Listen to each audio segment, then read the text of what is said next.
It's a difficult thing. I don't want to have it anymore. I would be perfectly happy if I never saw another dead child in my life. But part of my job is to investigate those deaths so that we can try to prevent them. Don't let me be your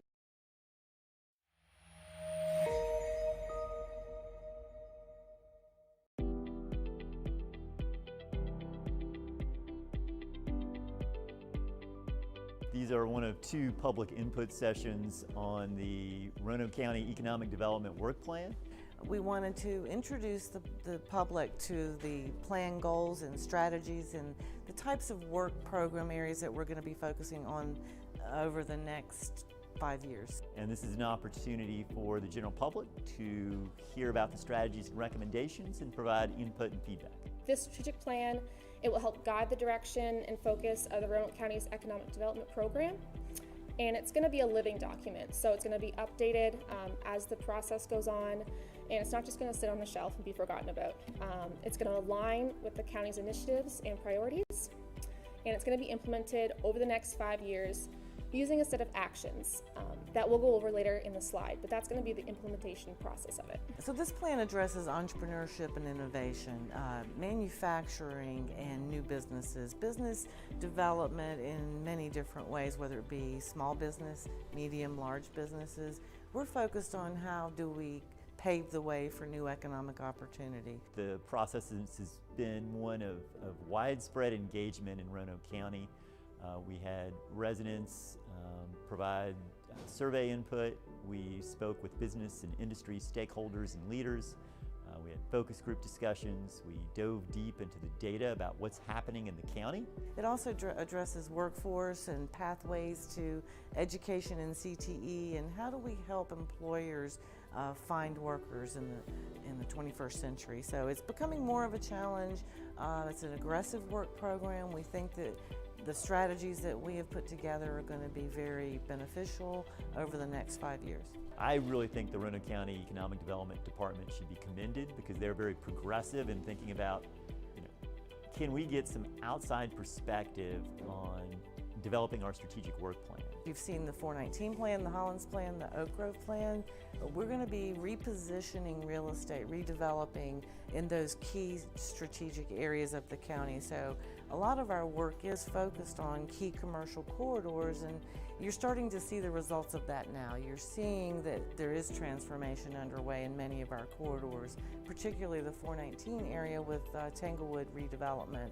So that's a very strategic key area for us to focus on. I think they are going to feel validated and have the support to know that they went through this very intentional process as they move forward and kind of do their work.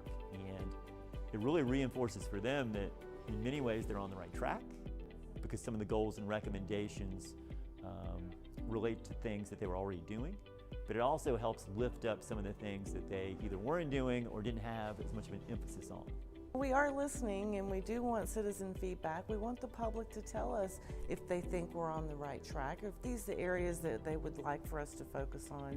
What do they think about that? Do they want to see more entrepreneurship and innovation? Do they want us to create smaller spaces for small businesses? Do they want us to develop larger tracts of land and industrial sites? What is it they would like for us to do in our economic development program? Right now and over the last several decades, we've been focused in both areas. We're going to continue more of that in this plan, but we're more strategic with how we're approaching our entrepreneurship and innovation strategy, for example. If you would like to learn more about the Elevate Roanoke County 2026 plan, visit yesroanoke.com and click on the Elevate button on the homepage.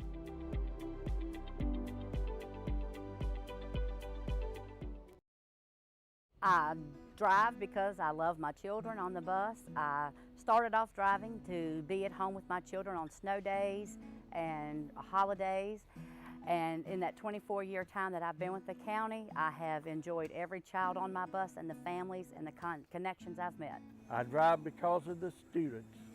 It's those students that make my day. I had a school bus driver that I admired, and I always watched her, and she was a great person, and that challenged me to be a good bus driver. And I also like being a part of the community, and they trust me with their kids, and I enjoy being with my students. The best part about driving the school bus is the children that I pick up every day. I retired from public service, and I stayed at home and did all my honeydews, and basically I get bored. And I wanted something to do. My wife was a teacher, so this allowed me to have money and time.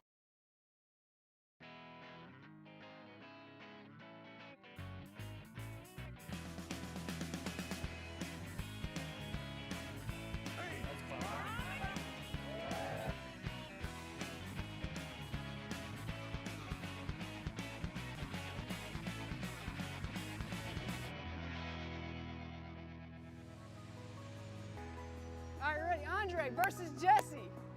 Here we go. 1, 2, 3. There you go, J-Dog.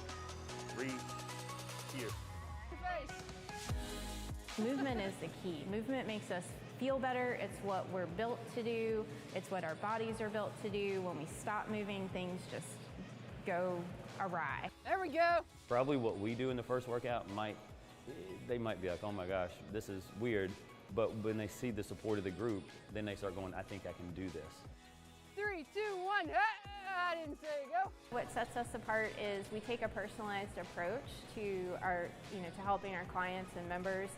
When you come here, you're either going to be in a small group, training, or one-on-one. So we're going to talk about goals. We're going to get you involved in our community. A lot of our members meet up and do, events or competitions or different things outside of just the gym.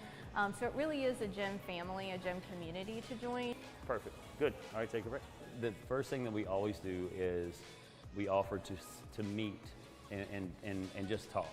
Meaning we'll come in a one-on-one kind of atmosphere, and we'll just say, okay, what can we do to start helping? And then we start creating a strategy with you, meaning that it's not just, well, this is the way we do it, this is what our franchise says to do. The great thing is we have so much flexibility and we have so much mobility to say, oh, we can help with that and we can connect you to this activity. Our Spartan training definitely takes their workout outside. They do some things in our wonderful facility, but we have obstacles outside. They do fun things like carry buckets around that are really heavy, and sandbags and flip tires. So you'll see those guys. And then another big part of what we do is our kids program, and we're just really working on getting kids active, building their confidence. They have their own obstacle courses and things that we work on with them, and then just fun games. Getting them outside, getting them playing, and enjoying being fit and moving. We're located at River's Edge South, and we have just kind of this great spot where so many people are getting active, and we're right by the soccer fields in the new varsity business complex, so it's great.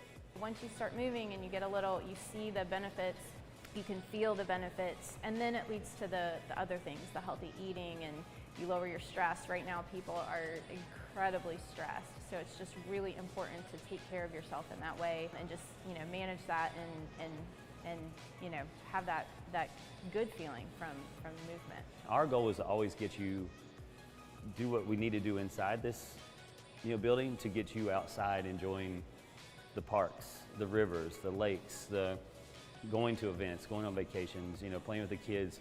Like, that's our goal. So we know that we just want to be that part and not where you have to come and spend forever. It's not we don't want you to think this is like you need to be here 3 hours a day and everybody here is going to be in the best shape of their lives. That's not the case. They're all in the same boat, meaning they're beating stress. They're trying to stay active for their lifestyle, and this is they feel comfortable here. If you have additional questions about Ferguson Fitness, please give me a call at the City of Roanoke Department of Economic Development. You can reach me by email at lisa.soltis@roanokeva.gov or by telephone at 540-853-1694. Thank you.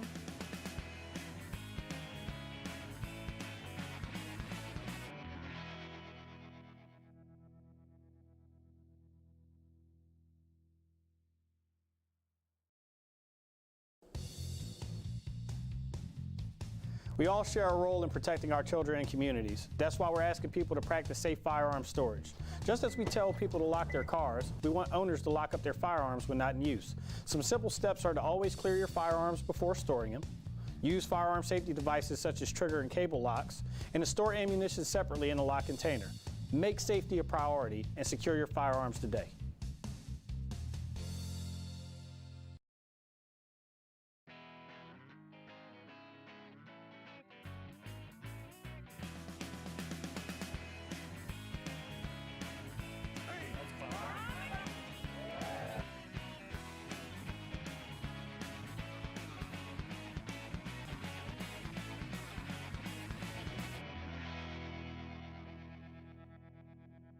Welcome to Biz Roanoke. Today we are at the Roanoke Industrial Center with Chris and Beth Woodrum, and they are the owners of Chris's Coffee and Custard, a new establishment located here on 9th Street.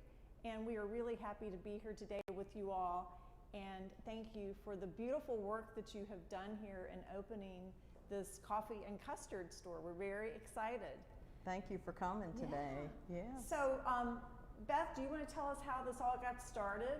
Sure. When Chris was born, you know, and we knew he had Down syndrome, and we said, you know, there's a purpose. We have a purpose with Chris being put in our family, and, you know, didn't realize it at the time. And so, you know, as he grew and was just doing some amazing things, and we always said, you know, set your goals and you can achieve any goal that you want to achieve. And so when he started into high school, they started doing some job search training and with the young adults. And so I thought, you know, there's nothing here in Roanoke for our young adults with special abilities. And so I started looking around and doing some research, and over in the Netherlands, they've had cafes that have employed individuals with special abilities for years, and doing just some research around the United States and different companies. And I said, you know, we need one of these here in Roanoke. And you know, looking at some of the young adults that Chris went to school with, and there's some that, you know, would be able to. He worked at Chick-fil-A, and so he had a lot of abilities to be able to do that, but there are some that do not. And so I'm like, you know, I need to do something here in Roanoke for our special abilities community. And so that just started, and everything started going from there. And then I had I developed Love Able Services, and that's our nonprofit 501c3 corporation, and that's our comprehensive training program. So we have developed a program for that, and we teach social skills, job skills, communication skills. We teach how to fill out job applications and interviewing skills and things like that, and just basic work skills. And then, because there's different training programs, but there's no actual job site for the training programs. And so that's where Chris's Coffee and Custard came in, because I told my husband, I want to have a job site that we can train through Love Able Services and then have opportunities for employment. And so that's where I said, okay, we'll do a combination. And so that's where Chris's Coffee and Custard came from, and just excited about having an opportunity for our young adults with special abilities to be able to actually have employment, you know, get a paycheck like everybody else, you know, wants, and be able to work and do different things, and, you know, be proud of where they are. So we're really excited about it. So March is upon us soon, and Yes.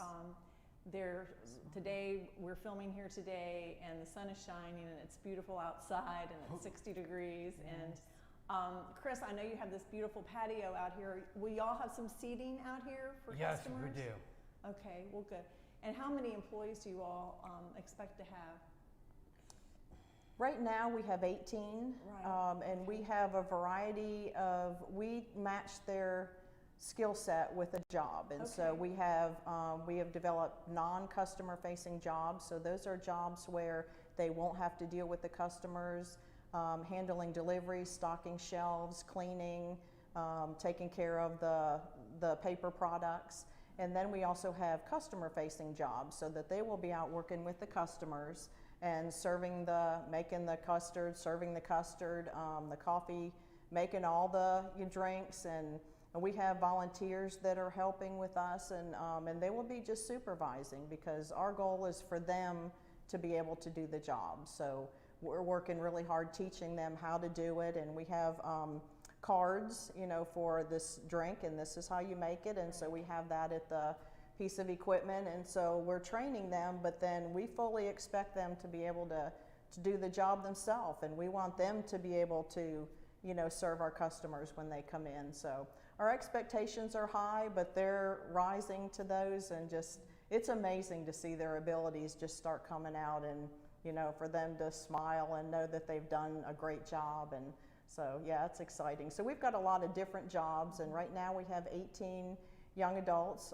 employees with Chris's, and then we will continue doing training with Love Able Services, and then add more employees as our business grows and we're able to add more. So whatever, depending on their abilities and the job that we have to match to, will depend on their days, the number of days that they work and the hours that they get. So it will be a variety of different days and hours.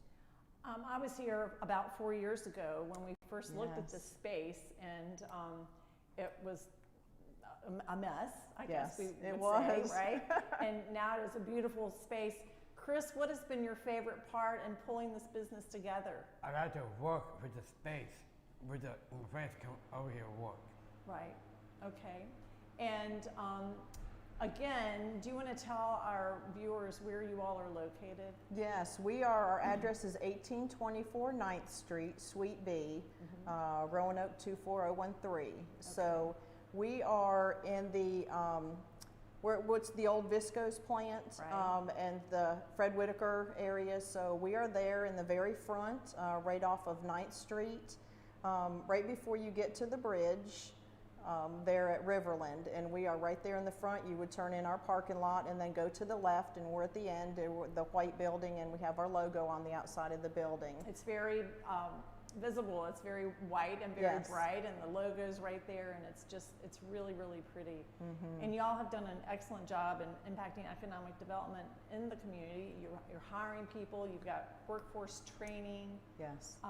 You've created a destination for individuals to come to increase our quality of life in the city of Roanoke, and we really appreciate that so much. Yes, thank you. We're very excited. Do you want to talk a little bit about the menu? Yes. We are first, when we open with our grand opening, we're going to focus on our custard products and our coffee and non-coffee products. And then once we are, you know, doing a great job with that, we're going to open up all of our food line as well. So we just want to make it successful for them, and we'll do it in a process. So steps along the way. Yes, yes. So we have a full line of custard items. We have a Chris's Fave, and so we have a lot of our items. Like one food item that's on our menu is called 9th Street Special. So, and we're doing a smoothie that's called the Green Way, which is our one with the spinach in it. So we have we have a large variety of different espresso drinks, and then we have a lot of non-coffee drinks as well, hot teas, all different products. We're doing chai and things like that, and then hot and cold. Our food items, we're going to have our specialty is our homemade chicken salad. We're going to be making that.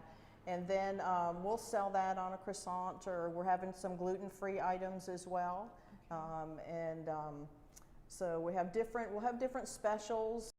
Every week we'll have a different special. So it's not going to be a large food menu, but we'll have about 5 or 6 different breakfast items, and the same with lunch. And then, but our main focus is going to be our custard products. We've got an amazing line of our custard products. Everybody loves custard, right? Yes, and we're going to make our own waffle cones. We'll have waffle cones and waffle bowls, and then we have a wide variety of toppings and different items. So yeah, it's going to be great. And if our viewers would like to learn more about Chris's Custard, and of course this is a nonprofit, donations are welcome. Yes, and our donations with the nonprofit will go through Love Able Services, and Love Able Services supports Chris's Coffee and Custard. And the training behind that, yes. So tell our viewers how they can find you online. Yes, we have our website. We have the loveableservices.org, and then we have chrisscoffeeandcustard.com. And both of those, we have websites for both companies, and there's information on there. Our donation, we have donation buttons on there for donations towards Love Able Services, and or donations can be done here at Chris's. Right. But yeah, our applications for the Love Able Services training, that is online for Love Able Services, and then we also have applications on the Chris's website for people that are interested in working here. Okay, and do you have a phone number, Beth? We do. It's 540-774-4848. Well, Chris, Beth, thank you all so much for joining us today, and we can't wait to get over here and try some of the custard. Yeah. Excited about that. Thank you very much. My pleasure. Thank you for joining us today. If you have questions regarding Chris's Coffee and Custard, you can give me a call at the City of Roanoke Department of Economic Development. My name is Lisa Soltis. You can reach me by email at lisa.soltis@roanokeva.gov or by telephone at 540-853-1694. Thank you.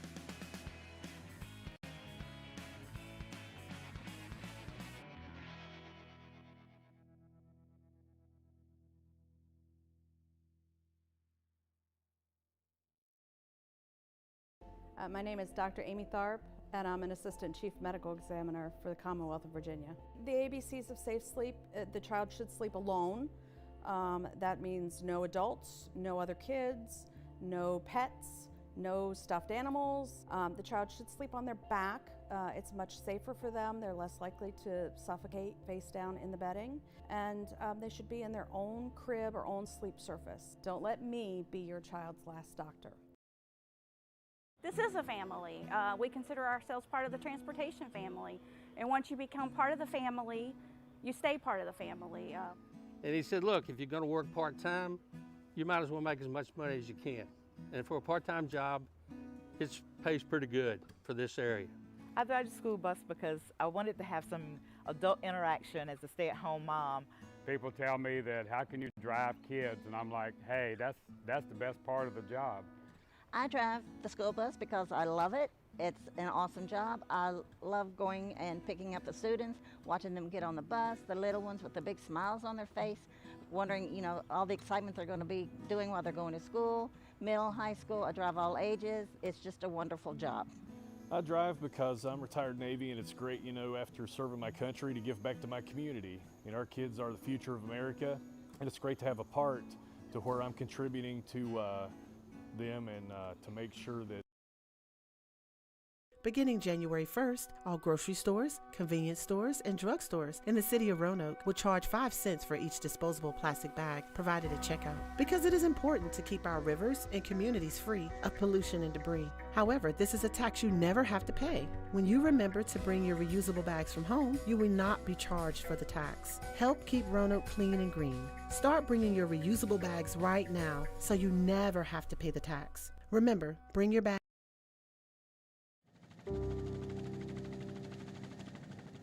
People have kind of forgotten about the flood of '85. You can look at pictures and relive it, but unless you've lived in a flood zone and actually lived in it, it's different. It's different.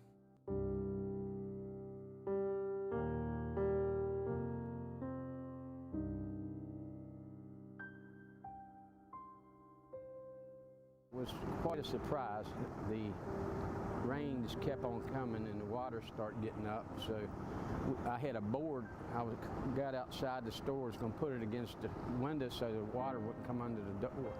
Well, the water started rising quickly, and before I knew it, it was on up here.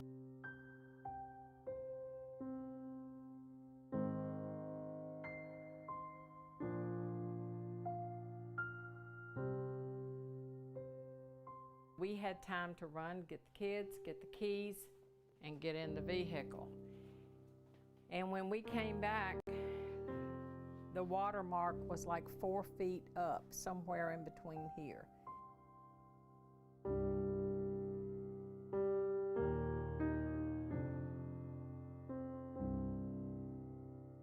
There was a drink machine that stood up, and we climbed on that drink machine, and climbed on the gutter.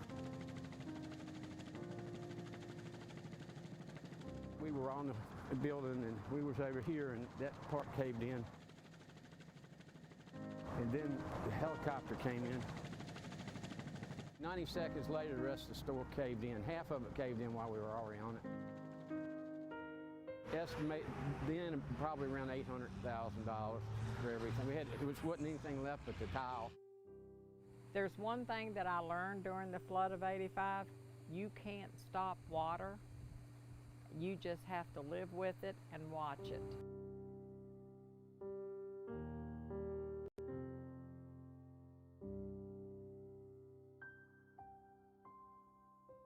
I would be scared to death to give up any kind of flood insurance that you have because you never know. The insurance is important. It set us back, but I'm still alive. I don't think anybody can say, oh, that's not going to happen again. What scares me is it is going to happen again. We just don't know when.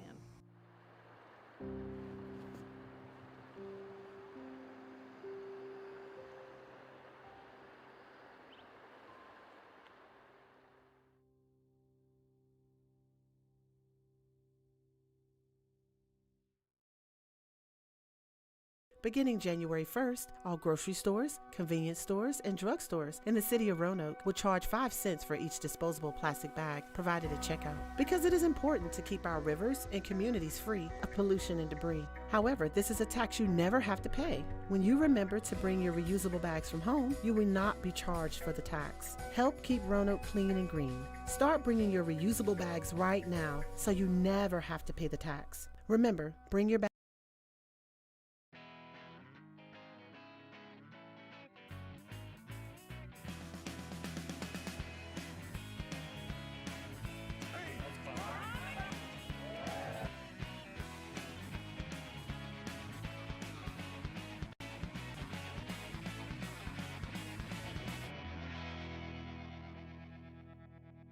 Today we are with Lisa Wilson, the owner of Crossroads Restaurant and Sweet Treats located on Bridge Street in the City of Roanoke.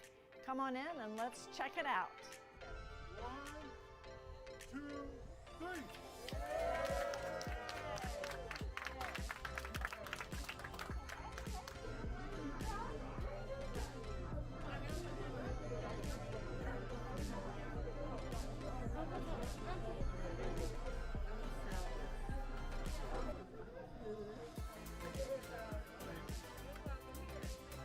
It came about, it's really weird, all my cooking at home and the kids and my husband's children that would come in from out of town, and they were like, Lisa, you need to open up your own restaurant. And then I'd be selling dinners from home, and I would have so many, I'm like, I gotta get a building here. You know, people are just making a lot of orders. Being that I live in this neighborhood, I pass by here every day, and I was thinking, you know, I think I can do this.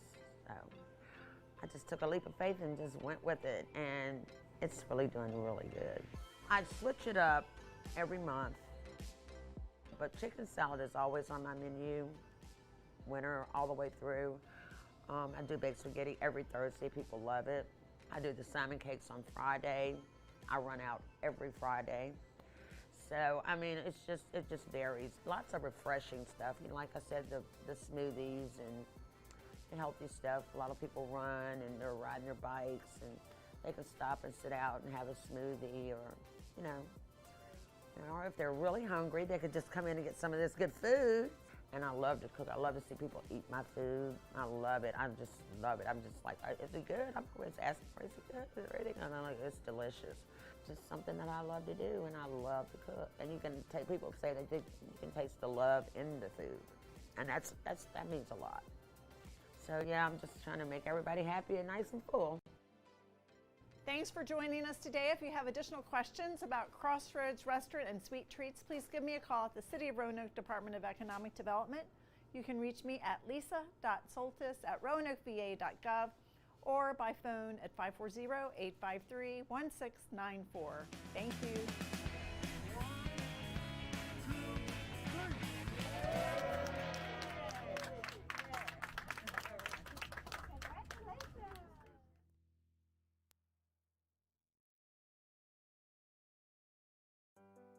A house will always look like a house, but what makes a house a home? Laughter. Kindness. Oh, there it is. Love. Hope. Family. Could you provide a home to a local youth in need? Learn more about foster care today and help make a house a home.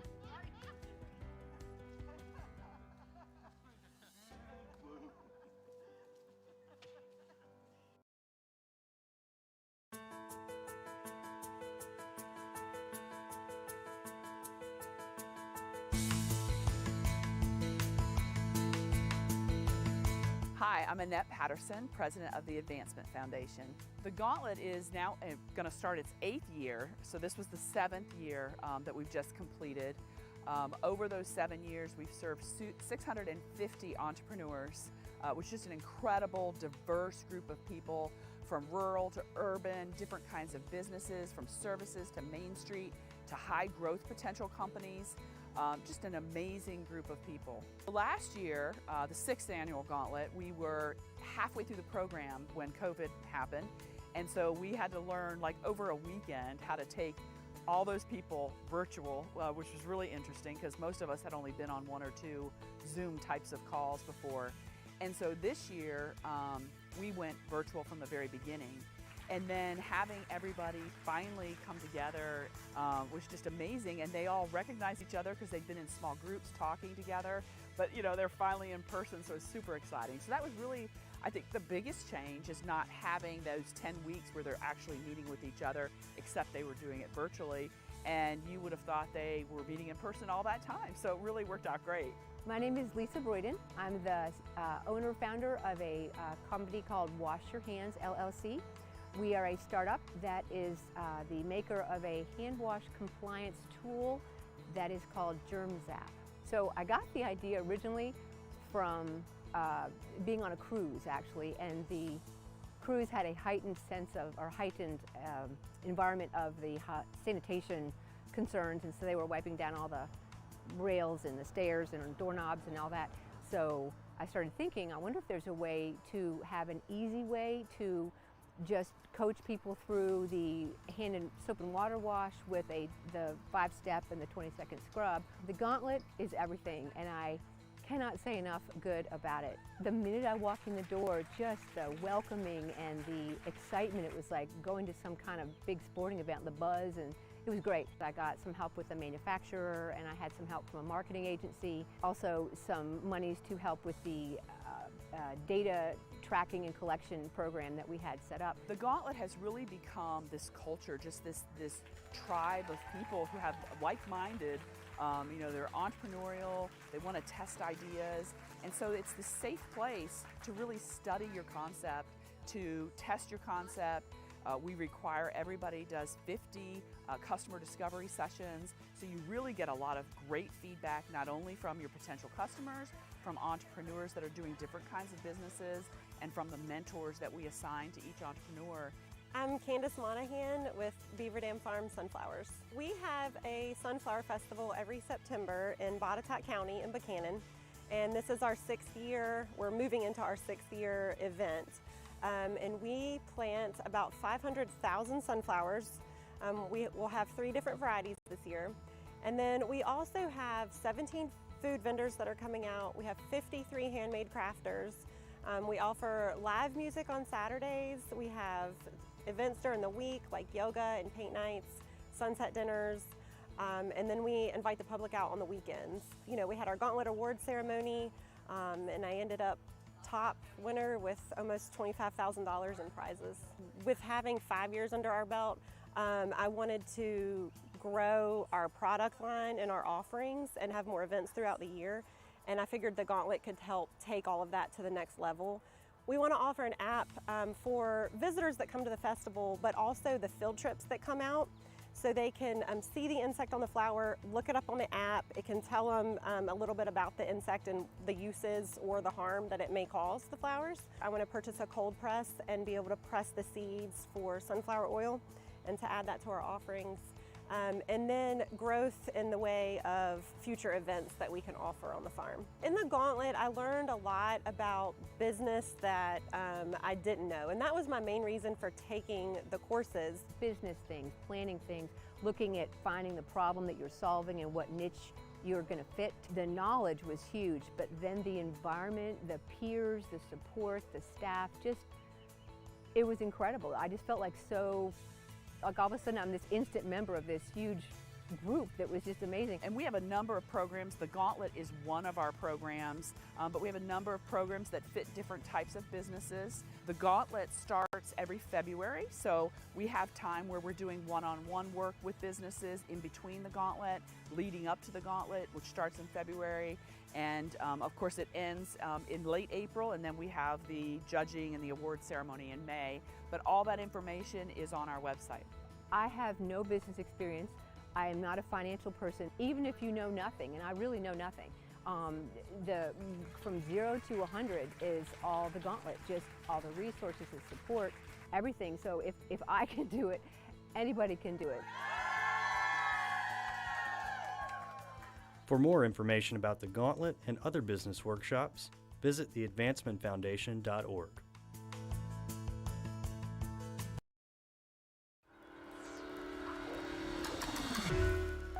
You're watching RVTV's Business Programming Block, highlighting economic development news, ribbon cuttings, and business profiles from the City of Roanoke, Roanoke County, and Town of Vinton.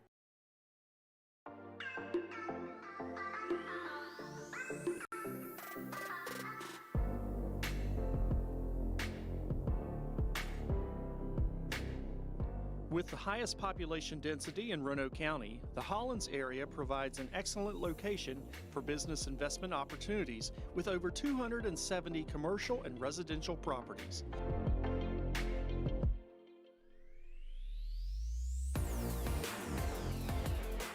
The Hollins Center Plan covers a 465-acre area stretching from portions of Williamson Road, Peters Creek Road, and Plantation Road, all the way up to Interstate 81. Neighboring this area is Hollins University, which fuels the community with vibrant student life and a desire for more dining, retail, and entertainment options. Several transportation projects are underway to make the area friendlier to pedestrians and bicyclists, resulting in a welcoming, walkable neighborhood for local residents and visitors alike. Interested developers, investors, and businesses can call Roanoke County Economic Development at 540-772-2069 with questions and details on the Hollins area market demand.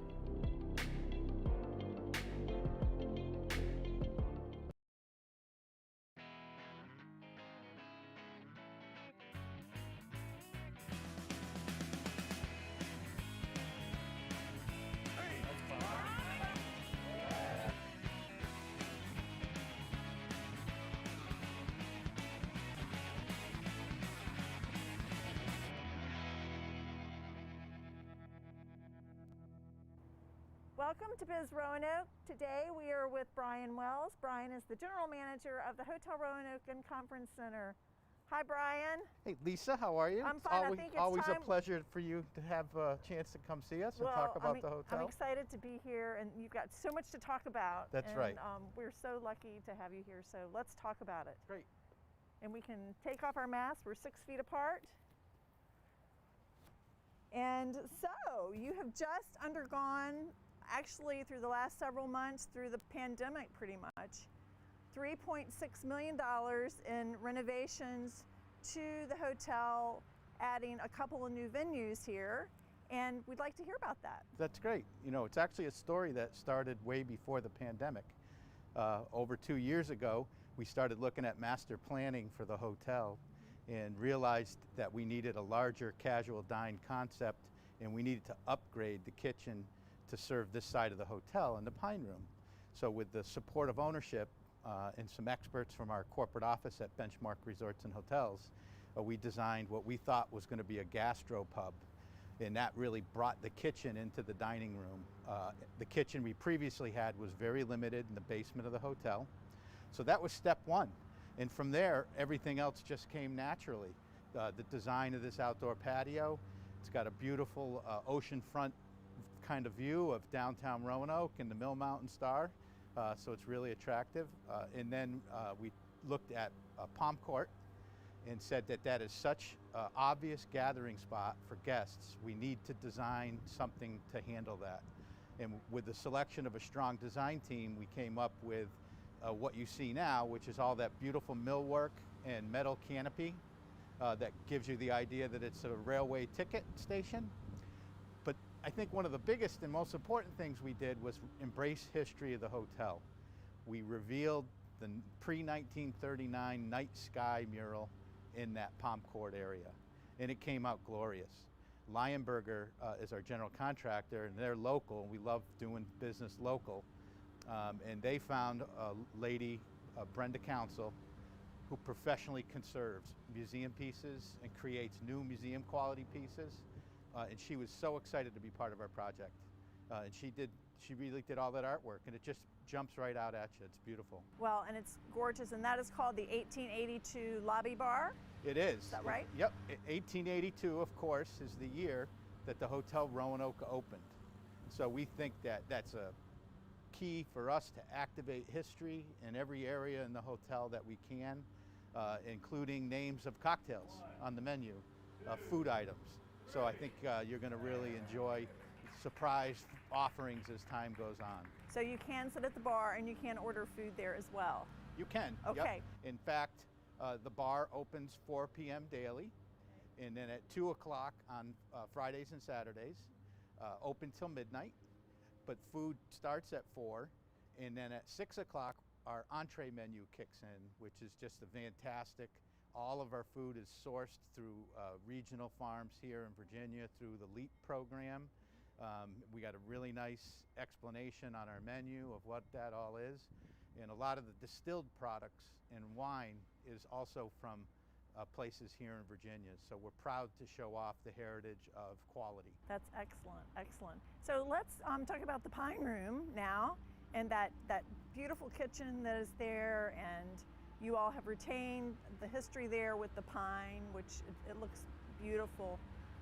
So tell us a little bit about that, and then that leads out here to this beautiful patio. Sure. So the pine to us was key. We wanted to repurpose pine if it was removed in any way that we could. And we found a couple unique ways to do it with some banquettes, and we've reserved some of the pine for future projects. But it allowed us to open the room up, which includes much more daylight, and it gives you that great room feel. So there isn't a seat in the space where you can't watch the culinary staff prepare and innovate with your meal, which is really kind of fun. The guys really enjoy their job, and they have a good dynamic behind the line, and they're fun to watch. So. And our visitors can also enjoy dining out here on the patio. Correct. Yep. We've got 40 seats out here and a nice fire pit. We're going to extend the season as long as we can with some exterior heaters. Very nice, which is very important right now. Yeah, it is. You know, we're here in mid-October, and we want to get through late November. But we also have a front patio that's always been part of the Pine Room, which is available. That's always had built-in gas heaters. And then our garden courtyard has another 30 seats around another fire pit just off past 1882. So we've really activated a substantial part of this side of the hotel. And the other thing to handle extra capacity is we added a second set of public restrooms, which has always been needed at the hotel here on this side. Oh, very nice. And a fully ADA accessible Pine Room and restrooms. And then of course we also still have the outdoor dining at the Regency Room. Absolutely. Which is just gorgeous, and everything overlooks downtown Roanoke, which is just, it's lovely. It is. It's a great added benefit. You also get to watch people come and go, who's checking in, who's checking out, what meetings are coming and going, weddings. So it's a lot of little action, a lot of little activity. It's fun to just people watch out in any of these spaces. Right. Well, is there anything else you'd like to say about the project? Just the ownership commitment was stunning. It's great to get in at the beginning of a project and see it mature over a 3-year period and get their input on design, format, concept. So we keeping everybody aligned with what we needed to do and wanted to do, really helped the project go smoother. And the project management team here did a phenomenal job. Well, thank you for everything that you're doing.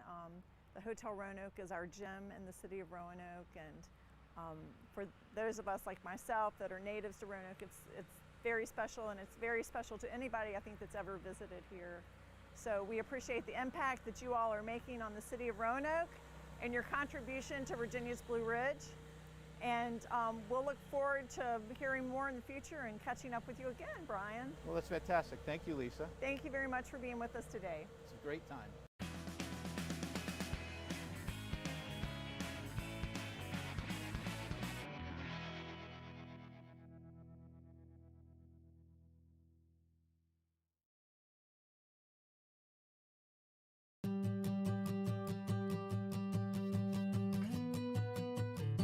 My name is Ben Jones. I'm a supervisor with Roanoke County DSS, and I get to work with my favorite people on the planet, the resource foster parents. One of my favorite things to talk about is how important foster parents are to the community. Foster parents help heal families, they help change the cycles of abuse, they help mentor families that really haven't had a good role model, and they also help heal children who've been through trauma, grief, and loss, and who knows what else. You do not have to be the perfect parent to be the perfect foster parent. There are tons of kids out there that just want love, so if you have love to give and if you have room in your home and you're stable, then you'd be a perfect foster parent. You have to have a heart to bring these children into your home and treat them like you would treat your own children.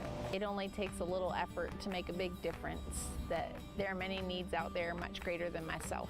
I think we have a really great program, and I'm really proud of all of them. I believe we trained about 24 foster families last year. We like to train at least 24 this year.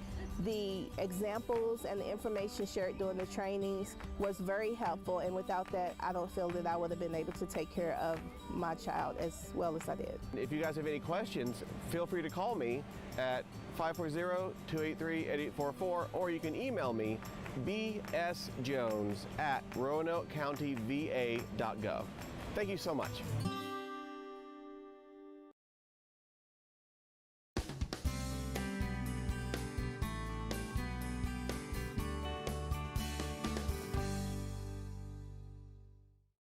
I'm talking to Brandon McGinley, and he's with our Roanoke Economic Development Department. Brandon, thanks for coming today, and we want to talk about the Financial Empowerment Center. First of all, tell us what that is. What is that? The Roanoke Financial Empowerment Center is a no-cost public service that provides one-on-one individualized financial counseling to Roanoke area residents. Okay, and where is it located? So currently, due to COVID-19, the counselors are operating remotely, and so we don't have a physical location right now, but the counselors are able to provide the counseling right over the phone. Okay.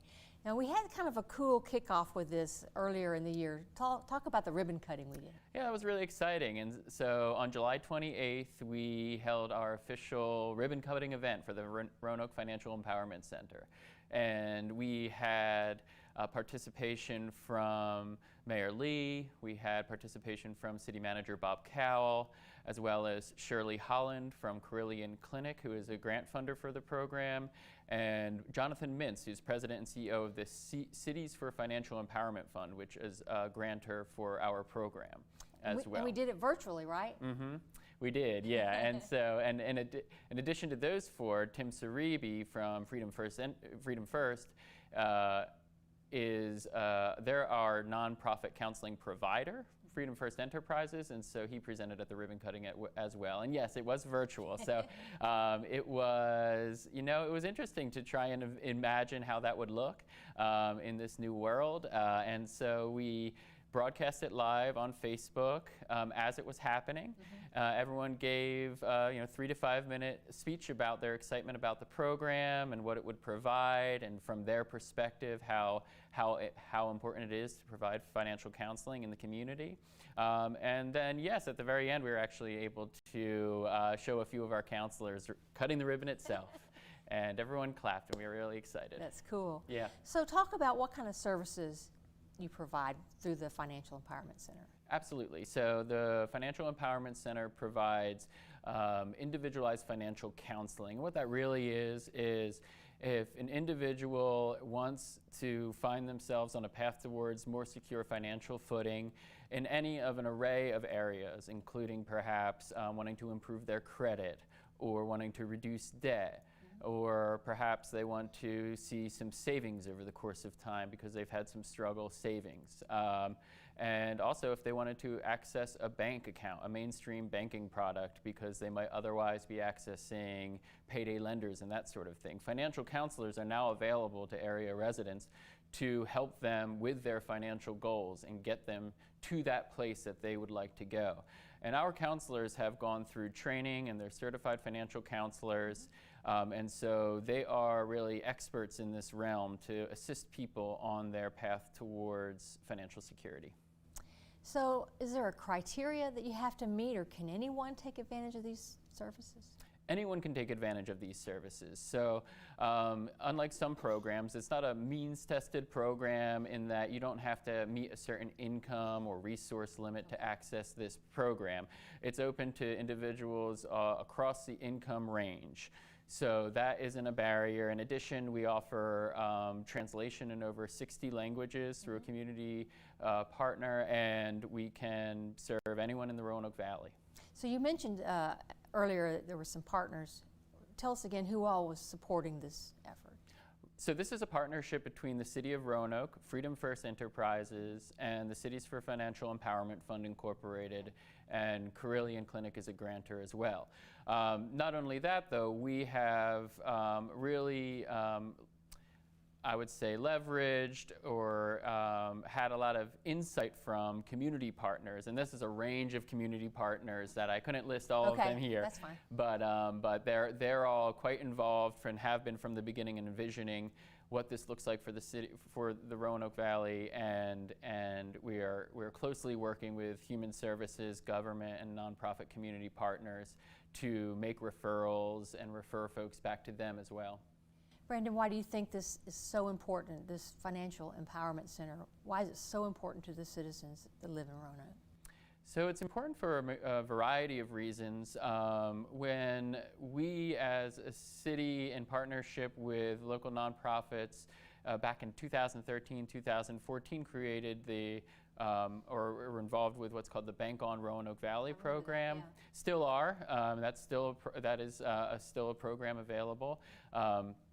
We saw that individuals in the community were requesting one-on-one in financial counseling, as the Bank on Roanoke Valley program was connecting individuals to free financial education workshops, and still are. There was a need in the community for this one-on-one approach, so that you can meet a counselor, meet again with them sometime later, and again with them down the line. In addition, I think that even prior to COVID-19, there's some national figures around savings that say that I think close to, if not over, 50% of the population doesn't have $400 in savings to take care of an emergency or unexpected cost that's available to them. With COVID-19, that's only kind of highlighted how badly individuals are in need of at least someone to help them to start to save or reduce their debt or improve their credit. You know, your credit score can ultimately impact your availability to get certain jobs as well. And so as we enter into a recovery and people are seeking work again, and not only is it important to have savings for the next time something like this might happen, but it's important to have good, healthy credit, and counselors can help get you there as well. So those are just a couple of the reasons that come immediately to mind. So if someone's watching today and they want to know more about this program, or they want to take advantage of it, where do they go? Who do they call? Is there a website? I mean, yes, absolutely. So there is a website, and this is the most easy way to schedule an appointment is go straight to the website, and that's roanokefec.org. And once you're there, you can schedule an appointment with a system right there on the website, and it'll tell you anytime that counselors are available to meet with you.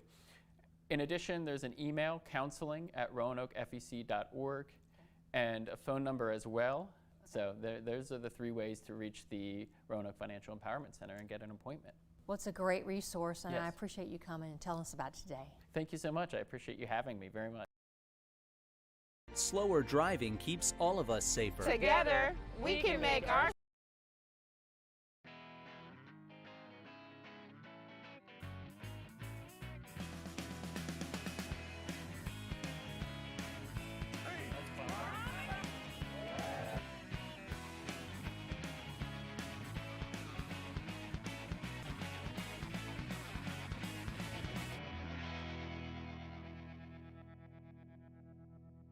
Welcome to Biz Roanoke. Today we were with Anthony Herring. Anthony is the owner of the new well-hung vineyard in the city of Roanoke. Hi, Anthony. Hello, thank you. Thank you so much for joining us today.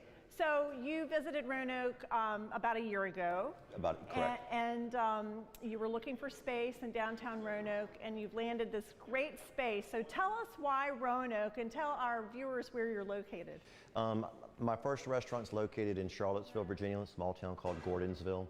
We looked at Richmond, we looked at Fredericksburg, but we ended up with Roanoke because of the tourism, business friendly, and also this location, which we found. Right. And you were located where in downtown Roanoke? Can you tell our viewers?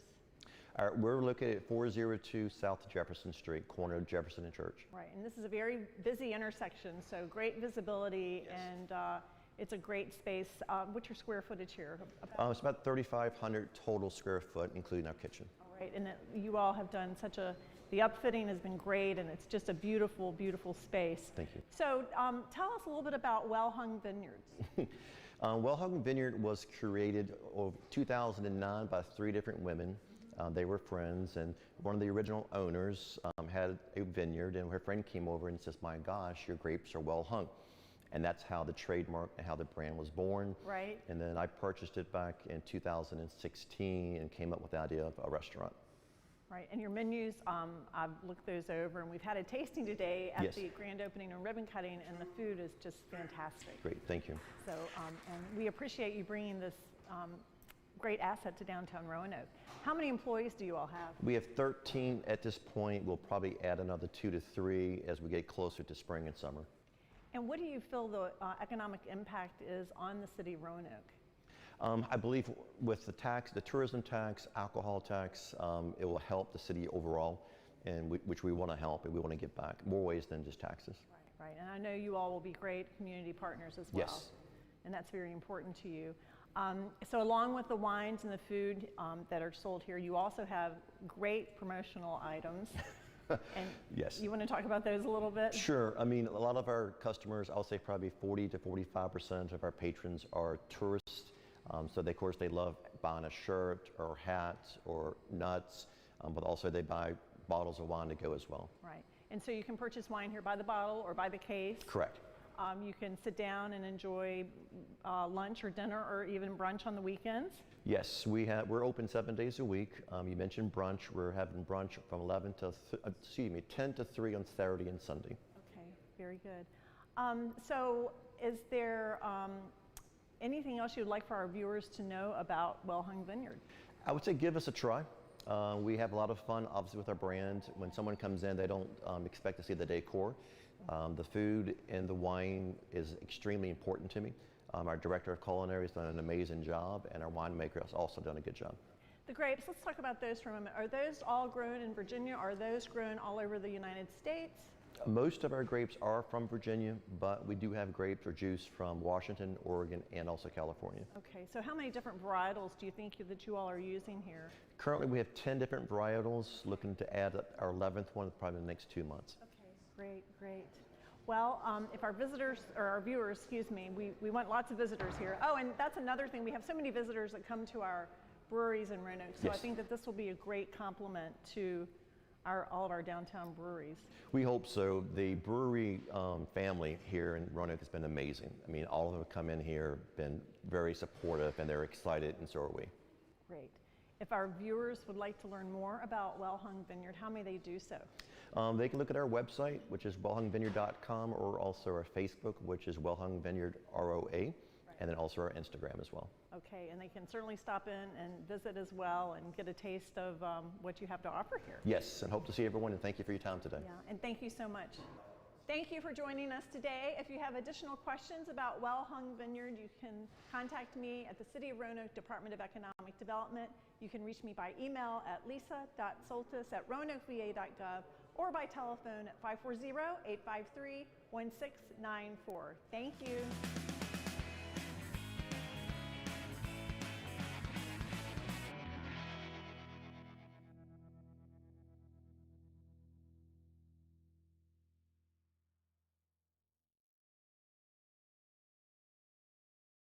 The Regional Center for Animal Care and Protection has new hours of operation and a new lobby. Thanks to grant funding, the center has a brand new look, making it easier for citizens to view lost pet listings, file a missing pet report, or interact with the staff. Plus, the hours have changed too. The new hours will be Monday through Saturday, 9 a.m. to 5:30 p.m. Adoption hours will be Monday through Saturday from 1 p.m. to 5 p.m. The new hours will increase our citizens' ability to redeem their animals earlier and create a better environment for adopters and the animals.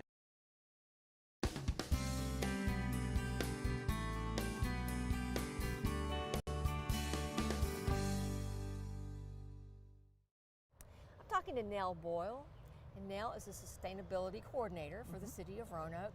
Nell, we want to talk about the plastic bag tax that's recently been passed by City Council.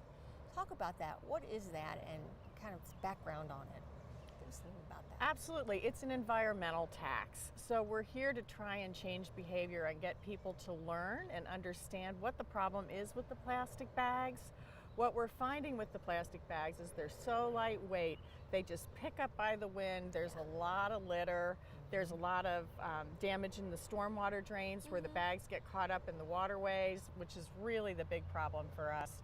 And also, you may be familiar with the term microplastics. So these bags, they get into the water and they break down, but they don't actually dissolve. They just break into really tiny little pieces.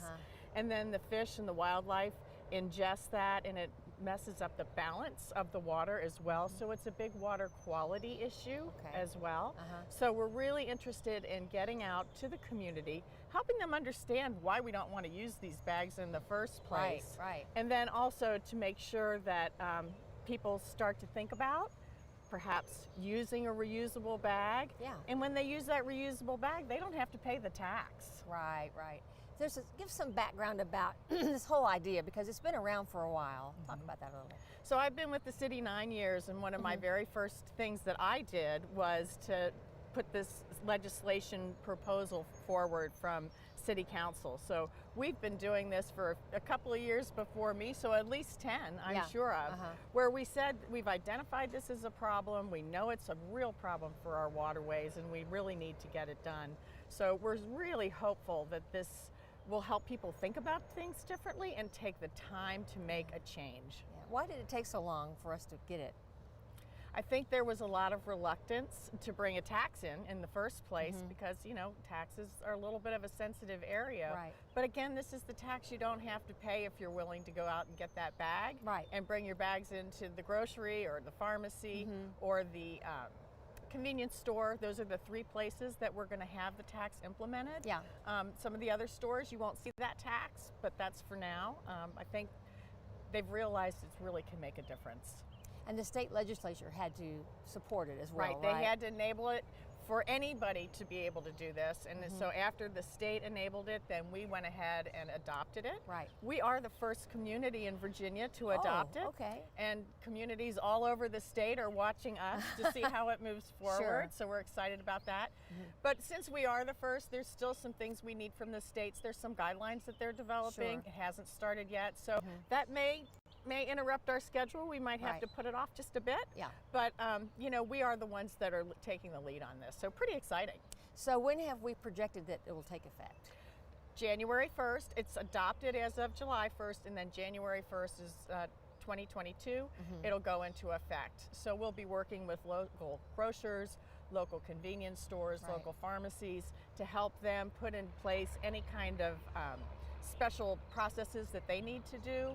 And then the other thing I hadn't mentioned is this tax, Melinda, can go to the benefit of cleaning up the litter and providing education, and also free bags for those that are in need. Like the one you have in your hand? Like the one I have in my hand, you know, it's such a nice thing. I love this one. It was just at the checkout store at the grocery, and it's got the nice insulated lining, and I like this. It's got that. $2, I'll probably use it for 10 years. So I think it's a pretty good value, and it keeps your food cold while you're traveling. So what we're really hoping is that it will change behaviors, right? That's what it's about. Absolutely. And you know, I remember when I started to do it, it takes a few times. You leave them in the car, you forget to bring them from home, but before you know it, you're using them all the time, and they're so easy and so convenient. And this tax really works. That's the thing that we're seeing in other areas that have implemented it. The first year, it's a little bit of a learning curve. The second year, hardly any tax is collected because people have changed their behavior. I know, and I remember one of our city council members saying, we hope we don't collect any tax. Absolutely, right. Absolutely, yeah, this is the one you can avoid. Yeah, well, if somebody's watching and they want to know more, how can they get information? They could reach out to me, Nell Boyle, at the City of Roanoke, and my email is nell.boyle@roanokeva.gov, and my phone number is 540-853-5430. Well, it's very interesting. We hope it's very effective, and thanks for sharing it. Thank you. Speeding causes crashes, risking injury or death to our neighbors who travel on foot. Slower driving keeps all of us safer. Together, we can make our streets a safer place.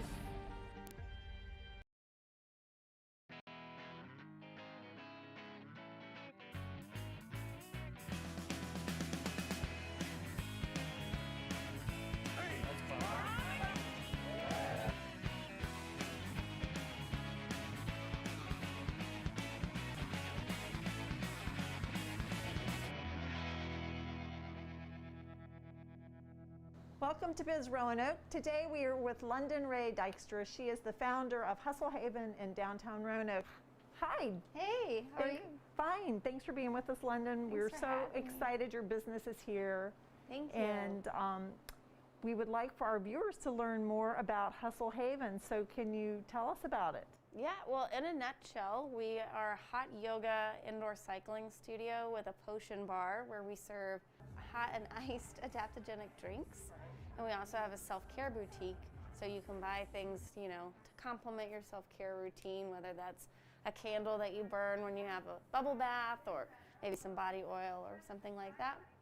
And this is an amenity that we really haven't had in Roanoke. So I know that we've had a lot of professionals move into Roanoke, and I believe it's something that they've been used to having in larger cities or larger urban areas that they've come from. So talk to us about that a little bit. Has that been successful for you? Yes, actually, I've met a lot of people that moved here from another city, and they were so thankful because they practiced hot yoga for a long time, and then they moved here, and there was no like traditional hot yoga studio. You have to travel all the way to Blacksburg.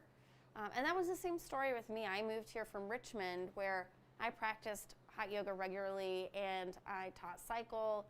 And they were both just super important to my mental health and, you know, my day-to-day lifestyle.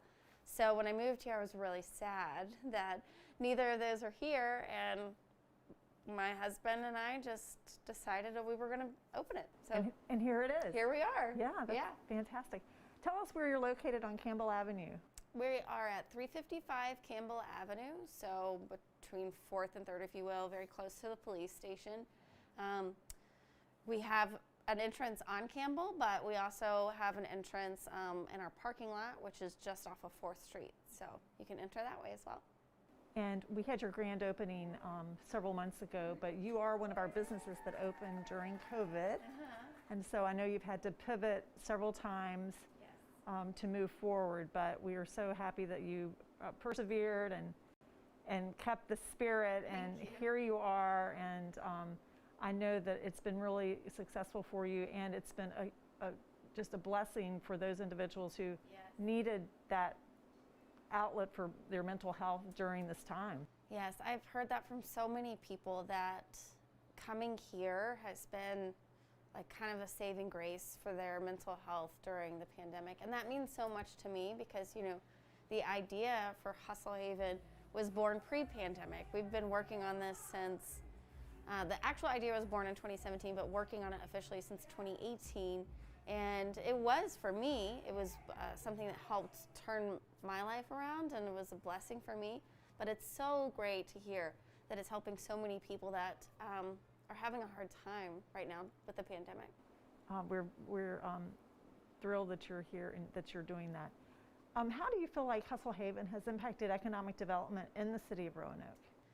Well, I like to say that we are essentially three businesses in one. We are a yoga studio, we are a cycling studio, and we are a potion bar or coffee and tea bar, if you will. So we've brought new business, which means we pay taxes to the city. And we've also provided 28 jobs. So we have 28 employees here, from yoga teachers to cycle instructors to the front of house that keeps this place running. And those are payroll employees, so you Yes. have a significant payroll. Yes, we do. Yes, yes. Well, congratulations on that. That's terrific. So tell us about the future of Hustle Haven. What are some upcoming things that you'd like to think about or move forward on in the future? Well, right now we're just trying to get through COVID. Right. So we are integrating some new things for us, like online classes. So we'll start to roll those out so that people, especially going into the winter time with the numbers rising, people feel more comfortable working at home. So we're going to offer our classes online with an online membership. We're offering bikes that we're not using, because we are at 50% capacity and even less in yoga, for people to take those home so that they can have bikes at home for class. How nice. But we really hope that once we, hopefully the vaccine is rolling out and things are safer, people are feeling safer, that we can go back to having our regular happy hours. We do hope that maybe one day we'll have a Hustle Haven 2 and a 3 and a 4 that can help serve other communities nearby that also need this service as well. So. And tell our viewers about your online presence. You all are on Facebook, right? Yep, we're on Facebook, and Instagram is where we are probably most active, and that's actually where we were born, and gained quite a following there that kind of followed our journey along as we embarked on this big journey of buying this building and renovating. So you can definitely find us on Instagram. Our website has all of our information, from our class schedule to our pricing, and to all of our events that we do host. And if our viewers are driving down Campbell Avenue, you're right directly across the street from the police department. Yep. But you can't miss this bright, pink, beautiful building. Yes, you can't miss it. It's pink. So we're happy to have you to the mix here in downtown Roanoke. And we so appreciate everything you're doing. We're excited for you, and we wish you much success in the future. Thank you so much. I've really appreciated all of the support that the city has shown me and that the community has shown us. Thank you for being with us today. Thank you for having me. If you have questions about today's segment, you can give me a call at the City of Roanoke Department of Economic Development at 540-853-1694, or you can reach me by email at lisa.soltis@roanokeva.gov. Thank you.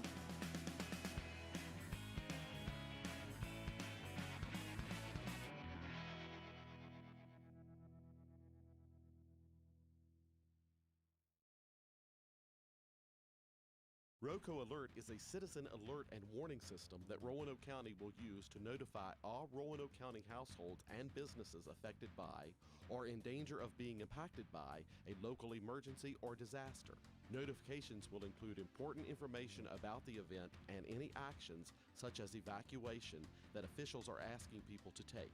Set up an account to add your VoIP telephone like Vonage or Cox, or a cell phone. Sign up today before disaster strikes.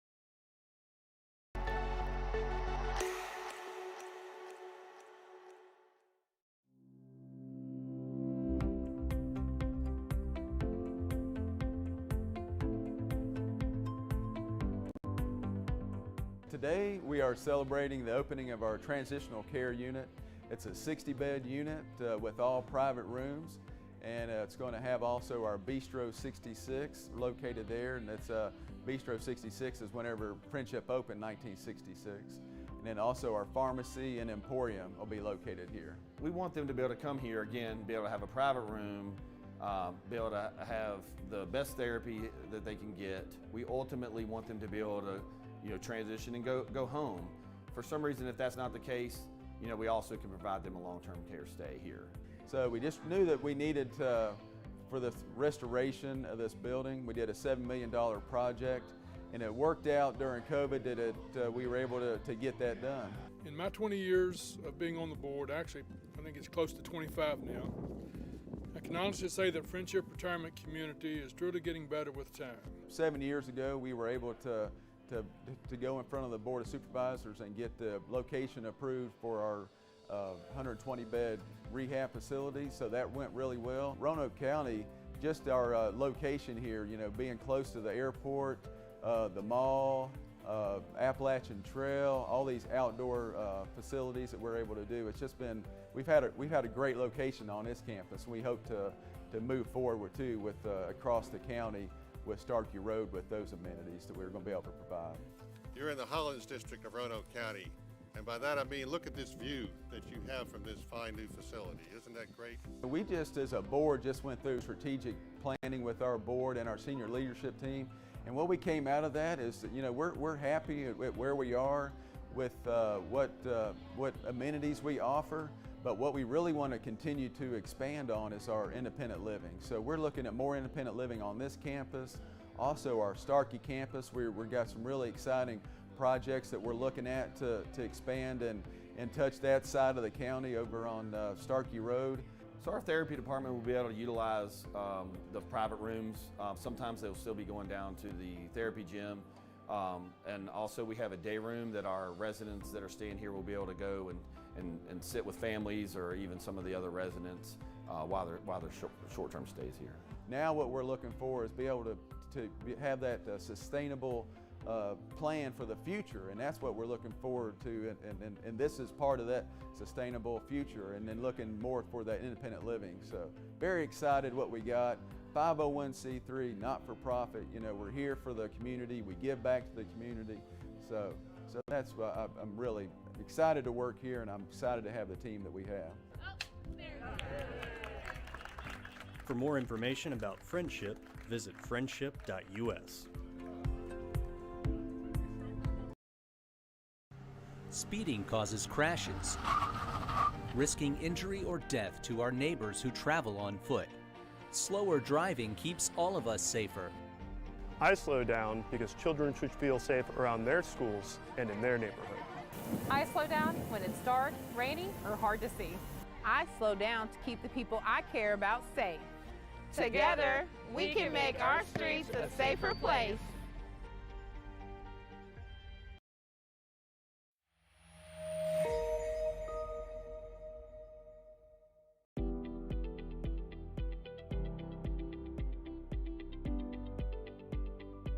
These are one of two public input sessions on the Roanoke County Economic Development Work Plan. We wanted to introduce the public to the plan goals and strategies and the types of work program areas that we're going to be focusing on over the next 5 years. And this is an opportunity for the general public to hear about the strategies and recommendations and provide input and feedback. This strategic plan, it will help guide the direction and focus of the Roanoke County's economic development program. And it's going to be a living document, so it's going to be updated as the process goes on, and it's not just going to sit on the shelf and be forgotten about. It's going to align with the county's initiatives and priorities, and it's going to be implemented over the next 5 years using a set of actions that we'll go over later in the slide, but that's going to be the implementation process of it. So this plan addresses entrepreneurship and innovation, manufacturing and new businesses, business development in many different ways, whether it be small business, medium, large businesses. We're focused on how do we pave the way for new economic opportunity. The process has been one of widespread engagement in Roanoke County. We had residents provide survey input. We spoke with business and industry stakeholders and leaders.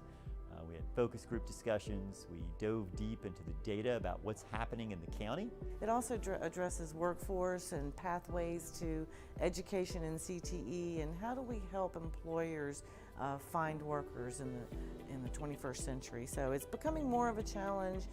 It's an aggressive work program. We think that the strategies that we have put together are going to be very beneficial over the next 5 years. I really think the Roanoke County Economic Development Department should be commended because they're very progressive in thinking about, can we get some outside perspective on developing our strategic work plan. You've seen the 419 plan, the Hollins plan, the Oak Grove plan.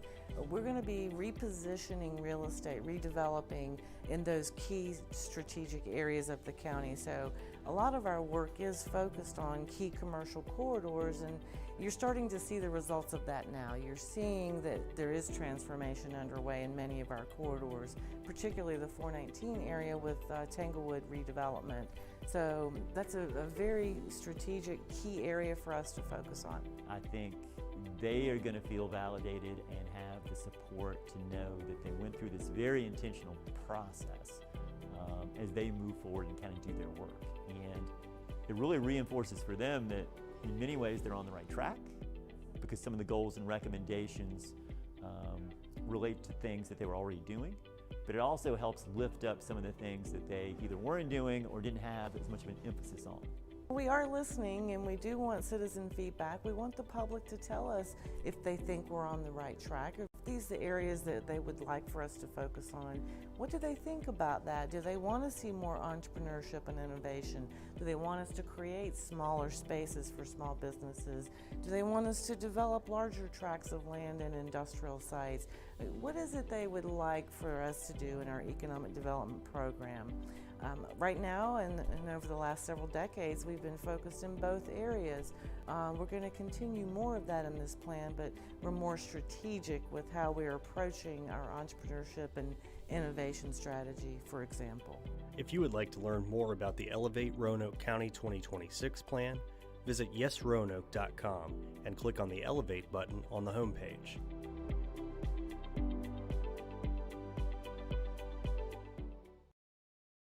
The Regional Center for Animal Care and Protection's Food Pantry program is an ongoing effort to help keep pets in their homes and out of the shelter.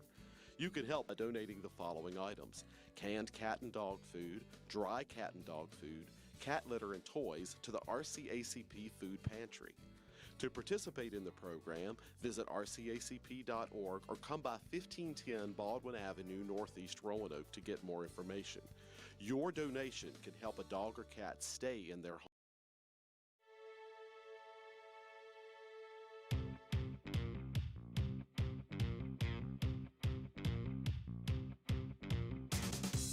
Lots is still going on with the county as far as our broadband initiatives go.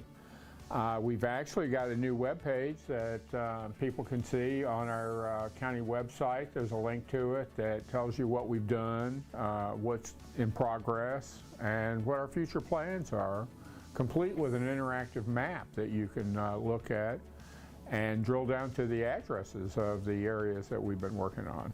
We've got some work that's currently in progress with a partnership with Comcast Communications with the Catawba Magisterial District.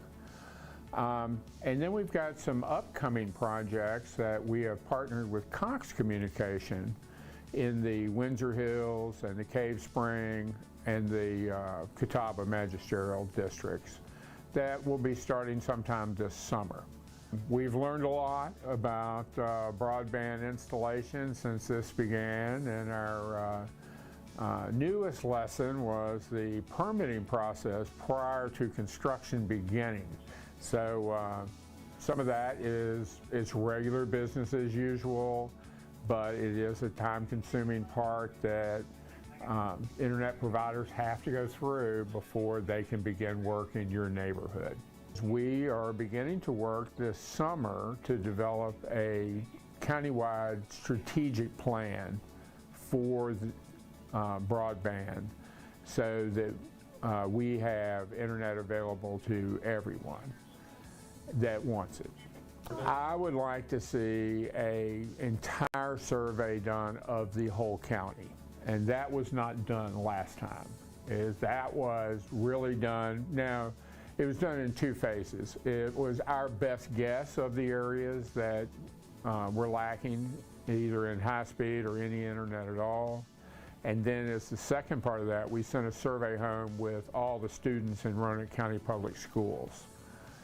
I would like to see one that does the entire county, and then from that, develop a multi-year plan that would cover everyone.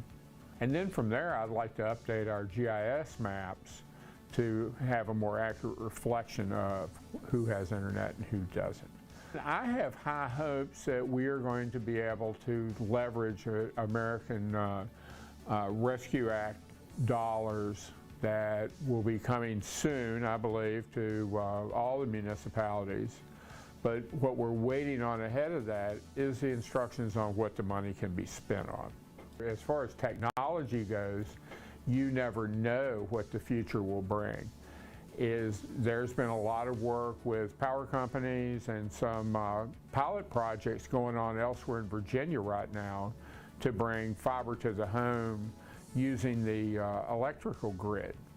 And so there's some interesting possibilities about that. There was a study done several years ago about including the internet in your power, which sounds really far-fetched, but if you think about what you have in most homes now, is what was once only cable television coming into your house now brings you TV, internet, and telephone all on the same cable. So as far as technology goes, seeing over the horizon is sometimes hard. I have a group of citizens that I communicate with regularly who have contacted me and asked to be included in the list. And you can email me here at my office at bhunter@roanokecountyva.gov.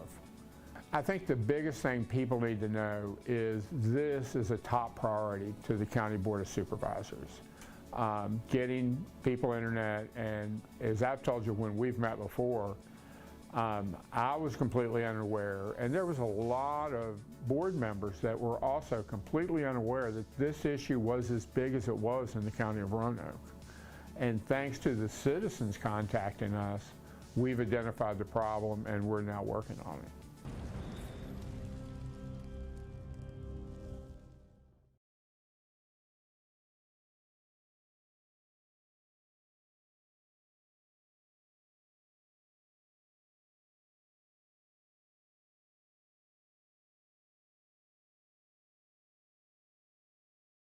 Happened to him. So it's possible that he died, or it's possible that he ended up on the other side of the 38th parallel and lived the rest of his life in North Korea. When you spoke to your mom about that, was it painful? How did she describe it?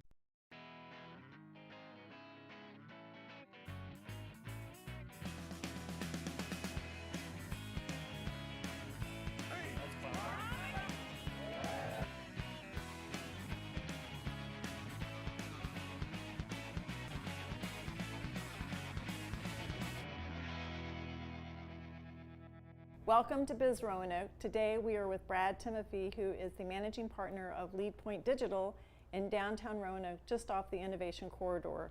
Brad, thank you for being with us today. Thanks for having me. I know our viewers are interested in the history of your company, so can you tell us a little bit about that? Yeah, me and my partner Steve Timofeev, who's my dad, actually started working together in Toledo, Ohio about 15 years ago, doing exactly this: digital marketing, search engine, social media, website design and development. And you know, what happened was a core of our business actually happened to be in Roanoke, Virginia, and in the Southeast. So we were coming down here about 4 years before we even moved here, back in 2015, that we were coming down to see our clients all the time. Right. And I met my wife down here. We had babies. My dad wanted to come see the babies, his grandbabies. So we kind of looked at each other and we said, hey, it's about time we go do this on our own and break off from our partner mutually. Everything was kosher there, Right. and started Lead Point Digital. So we're very happy that you all are here, and I know you started in a small office in the city, Mhm. like right on the city-county line on Brambleton Avenue. Absolutely. So during COVID, you've moved to this new corporate headquarters. Yeah. Tell us exactly where you're located. So we're located down 10 Church Avenue Southeast, Right. In the Spectrum building right off of Century Plaza. We were over on Brambleton Avenue, and we actually didn't plan to get here for about 3 or 4 years. And within the first year, you know, we really excelled, and you know, we bet low, you know, Right. setting ourselves up for success. Yes. But we far exceeded that. We grew our 4-person company to 7 people within 6 months. We've really excelled. So you've moved in, you have a whole new build out here, you have new employees, and we're just so proud of your work that you've done here. We've just recently held your grand opening and ribbon cutting, and you are moving forward, and you have lots of clients, and we're just very, very pleased about what's happened here. So what do you, how do you feel like the company impacts economic development in the city of Roanoke? Yeah, so you know, the nice thing about coming from out of town and moving to Roanoke is we have a lot of national accounts. So all that money comes right back to employees that we hire here. Right. And actually, we've developed some relationships locally that are growing into national accounts. So we're recruiting talent from outside the city, we're fostering talent inside the city, and we're bringing these big national brands all through Roanoke. And we really believe that there's enough talent here and there's enough opportunity to make Roanoke a digital marketing powerhouse. Well, thank you for doing that, and it's great to have that visibility with these national companies, telling them about Roanoke and putting Roanoke on the map. Absolutely. So that's very, very important. Again, how many full-time employees do you all have? We have 7 full-time employees. 7 full-time employees. And okay. then we do have a few freelancers that we work with, because one of the things in growing an agency is you have to find that balance where you get enough work to come in that you can hire more people, but you don't want to hire too early if you don't have that work, because a lot of pressure comes on. So we've established that nice mix over the last 15 years, and we really feel like we have the model figured out now. We've learned from our mistakes in the past. So I feel like Roanoke's getting the best that LeadPoint Digital can offer. Where if you would have asked that about 10 years ago, we were still figuring things out. Where do you expect the business to be in the next, let's say, 3 to 5 years? The next 3 to 5 years, I would hope that our employees are running the business. Great. That's what we want to do, because we want to look at, Steve and I are entrepreneurs at heart, and we want to look at growing more locations, getting bigger and bigger and bigger. It's fun to us. The next challenge is always fun, and that's why we love being an agency, working with our clients, learning their industries. We don't talk about digital marketing. We don't talk about what we do for them. We learn about them and their audience, and then we take our expertise. We just ask them to trust us, because we're going to trust them. And you're part of their team. We're part of their team. That's what we always say. We're an extension of your marketing department. Right. We're not a vendor, we're a partner. Well, we are very excited about your success and about where you're going, and we hope to circle back to you and talk to you again, maybe in a year or two, just to find out how things are going and the next steps. And we appreciate you having the confidence in the city of Roanoke to open your business here. And again, we're very proud to have you here, and thank you for everything you're doing. Yeah, we're ecstatic with where we're at. We're happy with the city of Roanoke. They've helped us out tremendously in recruiting, helping us get in this space. It's been a great relationship, and we couldn't be more happy and proud to be downtown, especially when things are starting to turn and get a little more vibrant. This is what we wanted, and we're really, really excited about it. So thank you. And thank you. And we'll look forward to talking to you again soon. Thanks, Lisa.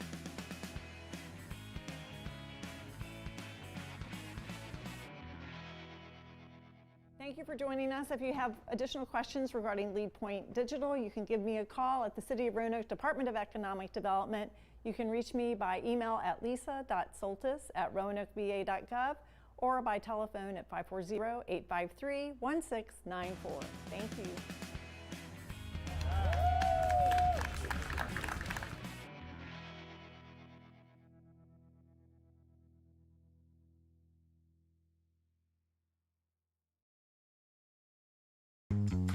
Recycle right, 20% of single-stream recycling in our area ends up as waste. Recycle right by keeping plastic bags out of the bin. Deposit items in your curbside or drop-off container loose, never bagged. Plastic shopping bags can often be recycled at the store where you received it instead. Keeping bags out reduces waste while increasing efficiency and preventing damage to sorting machines during processing. From your local government and cleanvalley.org/recycle right.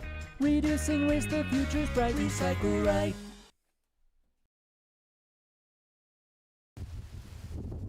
When heavy rain falls, are you aware of the flood risk in your area? Know your flood risk and flood-prone roads, or you may end up like this. It takes just 12 to 18 inches of flowing water to carry away most vehicles, including large SUVs. More than half of the deaths from flooding each year occurs in vehicles. Turn around. Don't drown.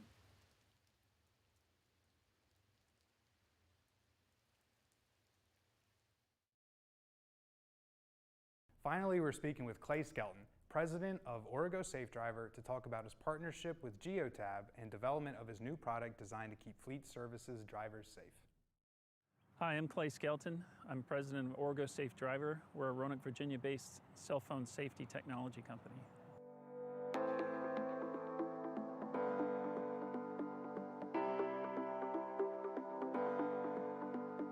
On March 8th, we launched a new product in partnership with Geotab, the world's largest telematics partner. The product is a cell phone safety solution that keeps people from texting and driving.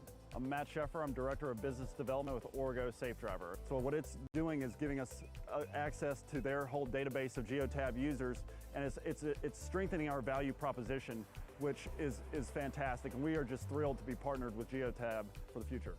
There's on average 9 people that are killed every single day on the highways of our country because either they're distracted or someone else is and hits them.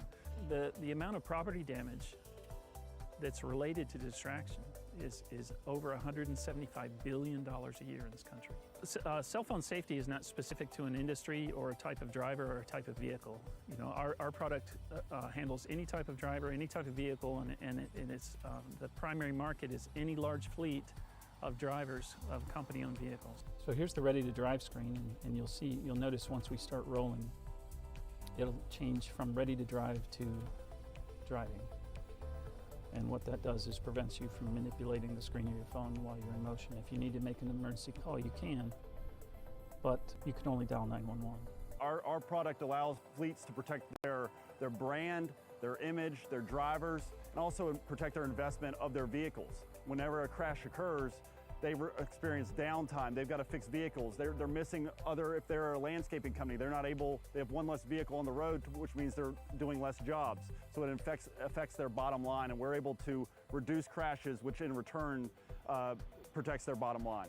You know, I was a road warrior for driving 30 to 40,000 miles a year, and you know, for business, I was guilty of it. I was checking cell phone every now and then. I now have Origo Safe Driver installed in my vehicle. It has changed my perception of risk. I don't touch my phone, and it's really just made me a better driver, and I think it's going to make other people a better driver as well. We get calls all the time from parents and fleet managers that have been using the system for a long time and saying how much they appreciate it and how much the peace of mind it gives them to have this in their trucks or their vehicles.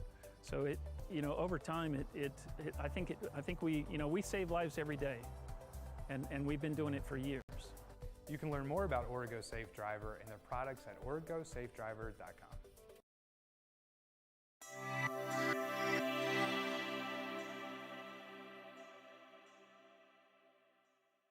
Hi, this is Brenda Hale, president of the Roanoke branch NAACP. I'm here to tell you today that we need you to get yourself vaccinated. All of us have a responsibility. We want to look out for our family. We want to look out for our neighbors. We want to look out for our community.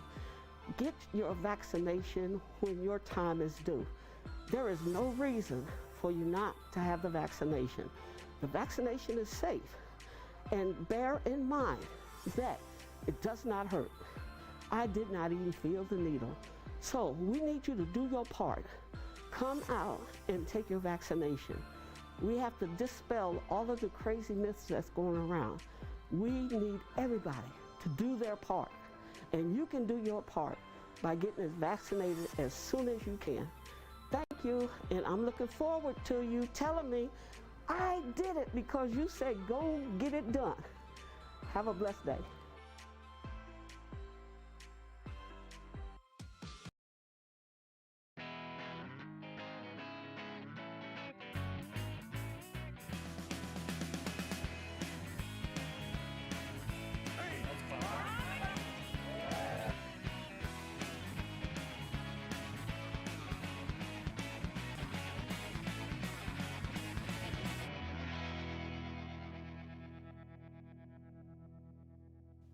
Welcome to Biz Roanoke. Today we are at the Build Smart Institute and we have with us President Alicia Smith. Hi, Alicia. Hi, Lisa. Thank you so much for being with us today and allowing us to be here to learn more about Build Smart Institute. We're very excited about that. We're happy to have you here. Thank you. Your dad, Gary Fazell, it was his idea to do this. He is the founder. So how did this all get started? You know, most great success stories are born from a need. There's a need in the construction industry, not just here in Roanoke, but around the nation. We need people who can be quality craftsmanship, who are willing to step into the construction trade, everything from manufacturers to actually building and constructing buildings to engineering. There's a need for that. We've got to fill it. Right, right. Well, and there probably are not a lot of these assets, as I would call it, around the nation. It might be the up and coming, but we are very blessed here in Roanoke to have this. Talk to us a little bit about the curriculum that you all offer and the length of each of the classes, as far as, you know, how many months does that run? Sure. What does that look like? There actually are very few facilities or schools of our type around the nation, you know, maybe 3 or 4. What's great about Build Smart is we recognize that people start to formulate what their career path is going to be very early, sometimes even at the middle school level. So we've tried to take that into account as we formulated our courses. We've got courses that are approachable for high school age, 10th through 12th graders, which is core fundamentals of construction. That's going to teach them the basics of safety, of employability skills.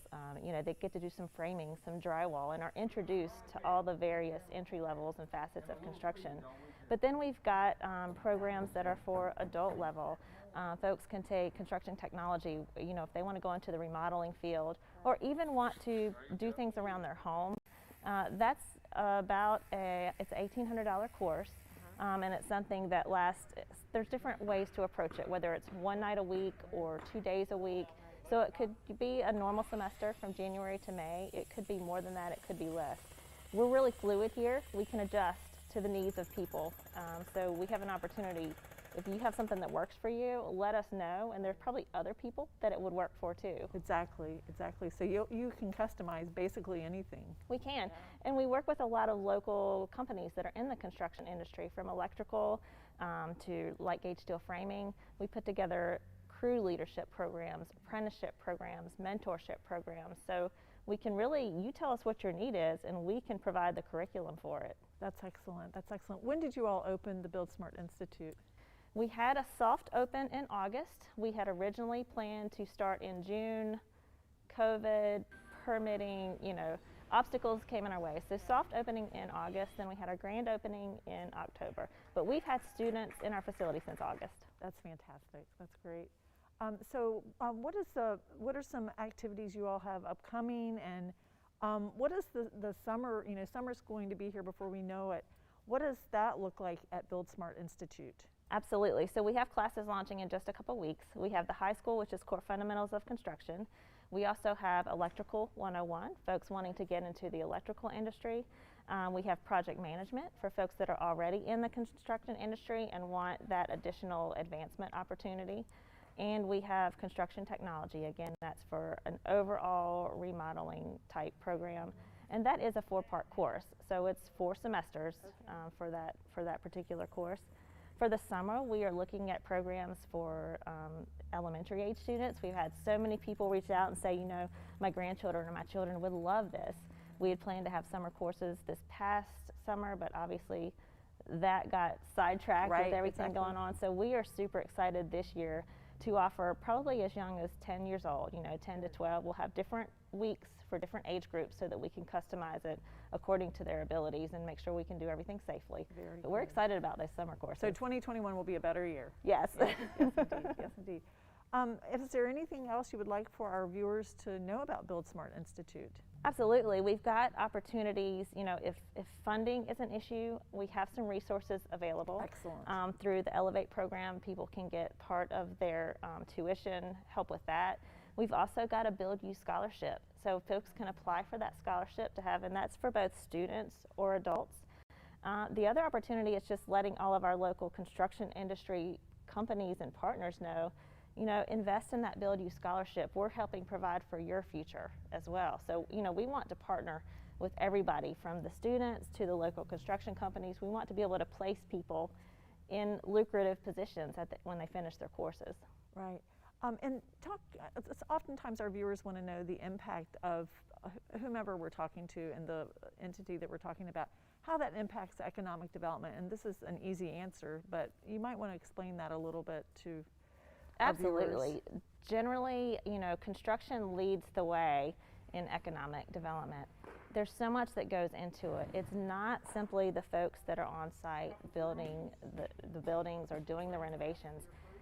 It starts at the design level. It starts at the concept level, the civil engineers, the folks that are doing the land development, the people that are manufacturing the plywood, that are cutting down the trees, that are forming the studs that go into the buildings, that are building the nails, the steel industry. The construction industry is tied to everything. Lots of sectors, absolutely. The printers and office supplies that have to provide all the materials for the construction companies. Literally, construction company is tied to every industry out there. It just is, from technology to boots on the ground, pieces of wood, nails, everything. Absolutely. And you all are doing a great job in training individuals to get them out into the workforce, and we so appreciate that. It's a huge need. We are excited and we feel blessed that we've been given this opportunity that we can share with others. Well, thank you so much for allowing us to be here today and for giving us a great overview of Build Smart Institute. And we'll be back again at a future date to learn more. And we thank you for what you're doing for the City of Roanoke. We thank you for being here, and next time we will share some success stories with you. Fantastic. Thank you. Thank you. Thank you for joining us today at the Build Smart Institute. If you have questions, you can give me a call at the City of Roanoke Department of Economic Development. You can reach me at 540-853-1694 or by email at lisa.soltis@roanokeva.gov. Thank you.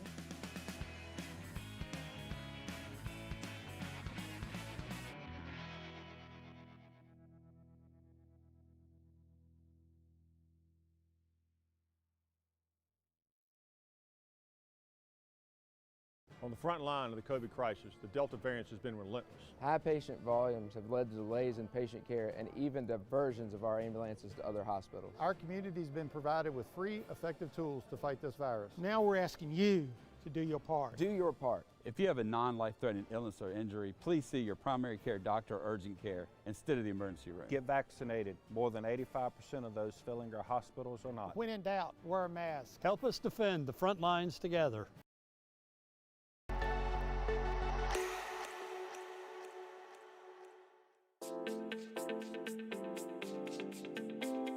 I am Sheila Copenhaver, owner of J&J Fashions, here at the Forum Shopping Center in Roanoke, Virginia.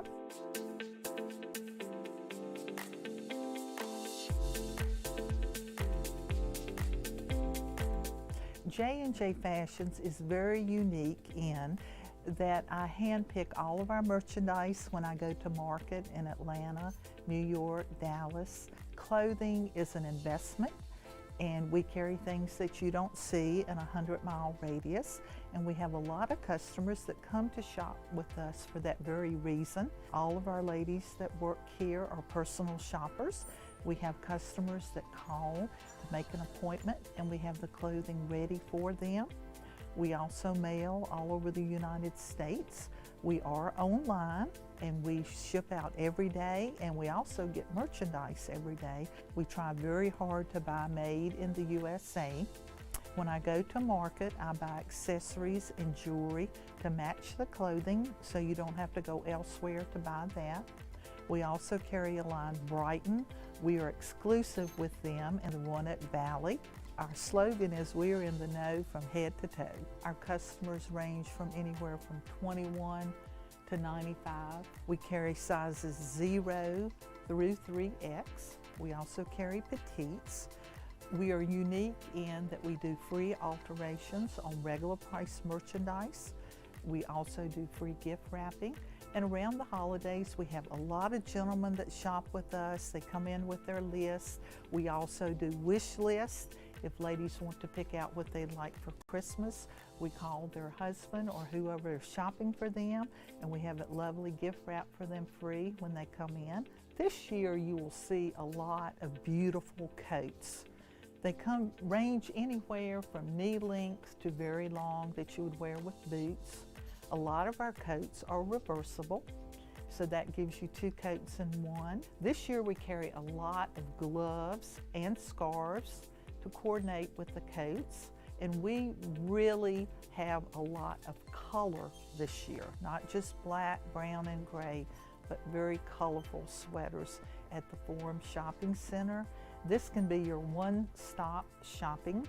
You can come and shop at J&J Fashions for ladies' clothing, accessories, and gifts.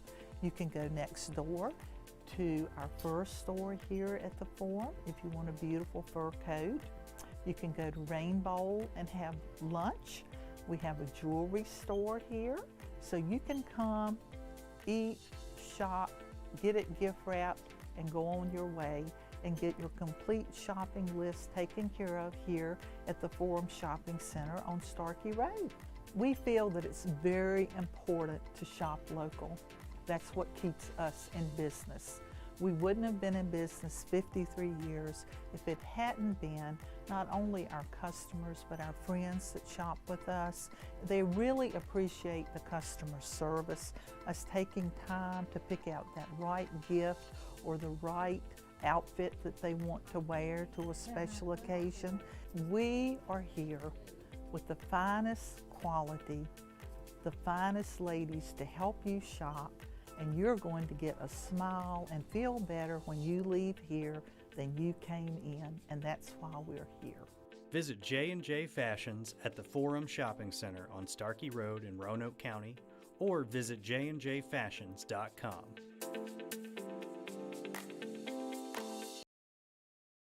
Today we are in Catawba talking to the owner of Packaberry Farms, Donald Schneider. How you doing, Donald? Good. How are you, Marshall? Doing great, thanks. So, as soon as you walk up to the farm, you notice that there are a wide variety of animals, and there's a lot of them. So how many animals do you have here, and what all do you have? Well, actually, we're at a low right now. We've had many more. We've got 9 alpacas, a llama. We've got about 15, 16 chickens. We've got 2 Sebastopol geese. We've got 2 ponies, which are new additions, Christmas ponies. And of course, plenty of wildlife up here in Catawba Valley. Yeah, absolutely. And speaking of alpacas, we have 2 right here. Who are these 2 fellas? So this is Virgil. He's actually our first bred and born on the farm. And then this is Zen. And they're usually our meet and greets. And not having our festivals down at the Salem Market, we haven't been able to go out and show the public. So. And alpacas, that's where the name Packaberry comes from. It does. Kind of interesting. We're also very large into gardening and things like that. And there was a time where a lot of people talked about, crossbreeding their own types of plants and fruit. And I was like, oh, if we ever had one, we could call it, alpaca and berry, call it a packaberry. And somehow it stuck, so. Yeah, it's funny how that stuff happens. It does, yeah. It's stuck, it's a great name. So with alpacas, what all do you work with the alpacas? What do the alpacas do up here? What can you get out of the alpacas? So there is just more than wool that you can get out of an alpaca. They're not a meat or milk animal, so we get the fiber out of them. It is a wool. Unlike sheep's wool, it does not contain lanolin. So if you were to hold raw alpaca fiber, Other than maybe a little dust, which would just be dust that comes out during the processing, it's clean, it's soft, it has the same R value as wool, super insulatory, but it's softer than normal wool, so you don't get that scratchy feeling with it. Other than that, because they're ruminant, they have multiple chamber stomach. You actually see them chew like they're cud. They produce little beans as their poop, and they tend to poop mostly in piles, but it might be everywhere. I mean, it's hard to control that. And it's really, really fantastic for gardening. And that's one of the other things we do. We make manure tea, kind of steeping the beans like that in water. We can put it directly on the garden, and it really does. It's a really great amendment that we just have, access to. They love grasses. Fresh grass is always best, and they absolutely adore some clover. So if they get a patch of clover, and that might be what our girls are doing right now, or kind of chewing on some clover down there. What products do you normally, because you were at the Salem Farmers Market, what would you sell at the Salem Farmers Market? So we would put them out into about 3 or 4 grades for the fiber.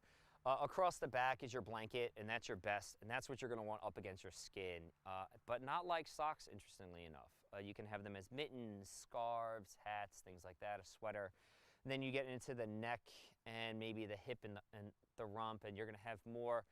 That's when you're going to have more of your sock material. It's a little more robust. The fur's a little thicker, or I should say the wool's a little thicker. And then we'll make, we have socks. We have actually insoles for shoes. Sorry, they're getting a little, when it's cold, they get excited. So, but we'll have insoles. We also make dryer balls and things like that, so non-wearable items, and a dryer ball just sits in the dryer and actually replaces your dryer sheet. Here, if you give me a little grain, I'll actually probably eat from you. So they'll actually replace a dryer sheet and do all the same thing. People who cloth diaper and things like that will use those. We'll hats, gloves, mittens, scarves. We don't really do too much with sweaters because it's hard to have an ample amount of that. So I have some socks and some dryer balls made from alpaca wool. Where can other people find those products? If you're not at the Salem Farmers Market, you have an online store? We do. We have an Etsy shop, and we have a Weebly. So you can go to, it's Packaberry Farm. All right, if you email us, it's packaberry.farms@gmail.com. In fact, what we're doing is, because we're not down at the market, to alleviate some of that, we're actually going to do a free shipping code for everybody, and we can just negate shipping. And that's going to be RCBP for the Roanoke County Business Partnership. So RCBP will actually be our free shipping code. And we're right up here in Catawba, so shipping's pretty quick. And usually what we say is people come up and they ask, hey, what should I get? They're either a couple or somebody, and it's really hard to go wrong with a pair of socks, a pair of wool insoles. It just really gives you all that warmth to your feet. Fingerless gloves, they tend to be a hit with a lot of people. We actually all started this because of yarn. I learned how to knit a decade and a half ago. My wife's known for even longer than that, and we primarily do a lot of yarn. We have roving, which is the process in between yarn and raw fleece. We also have raw fleece. So we have some people that come to us who are spinners, some people who are knitters, crochet. We just had a fiber artist from Roanoke who just came up and got some stuff from us. And we are closed right now, so we are a closed farm. But like I said, we'll do our shipping, and we dye fiber. So you'll see if you find us on Instagram or Facebook, Packaberry Farm, even Twitter, you might see some of the stuff that we've been dyeing and producing and all. Nice. So. Awesome. So you guys have a ton of products, a ton of great stuff for the holiday season. We'll put all the information of where you can find the products for Packaberry Farm at the bottom of the screen. Donald, thank you so much. Thank you for coming. It's always so educational when I speak to you, so I really appreciate the time. Well, thank you for coming. Great. Appreciate seeing you. Thanks.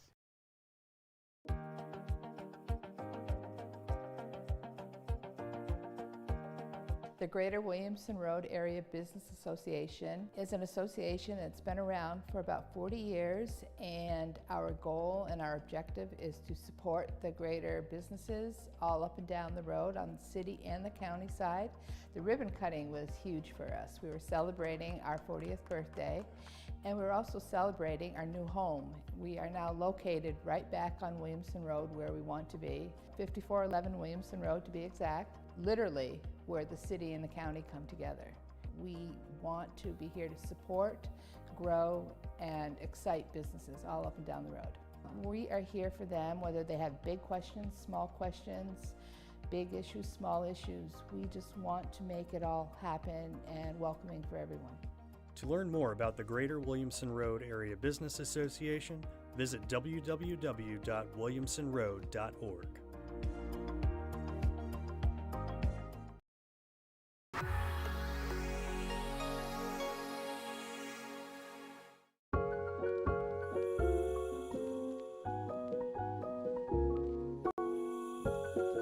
My name's Dawn Sullivan and I own Rustic Creations Primitive Home Decor.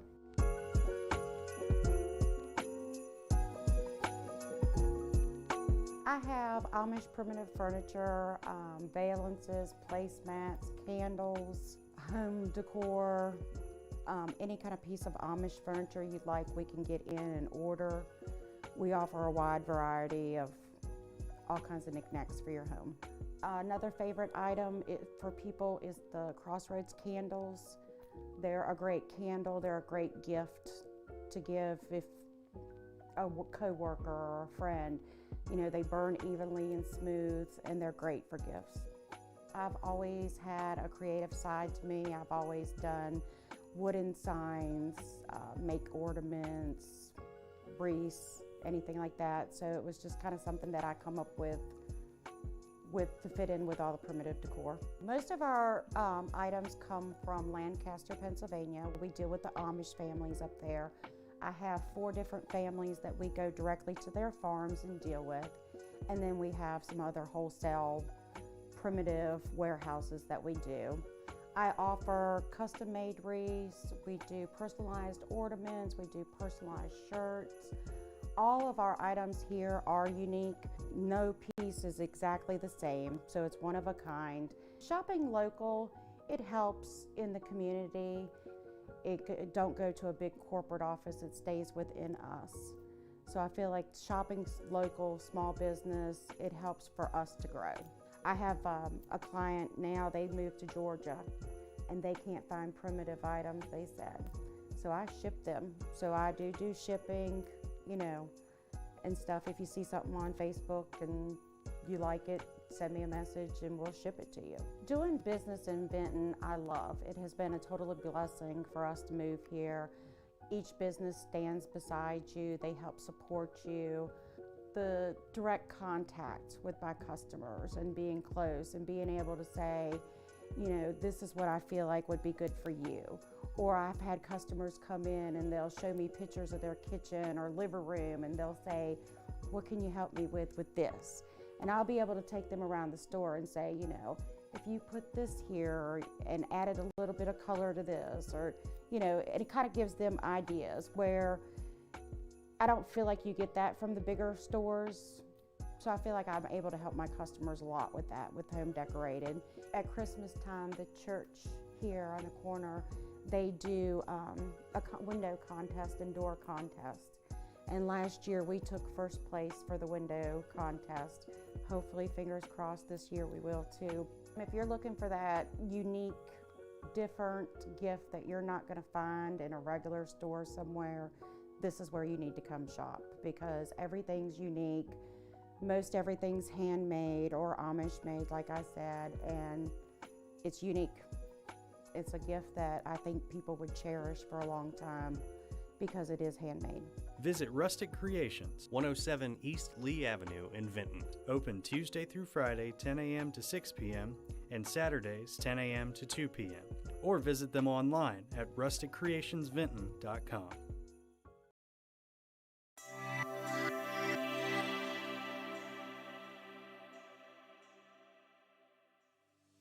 I'm proud to have just completed my second shot, and I would encourage all of our citizens to make sure that they get both shots, and it's so important for us. And I want them to recognize that this is something that will help us in our community to make sure we're safe from this virus, and I want to encourage those to do all they can to make sure their families are vaccinated. That's so important.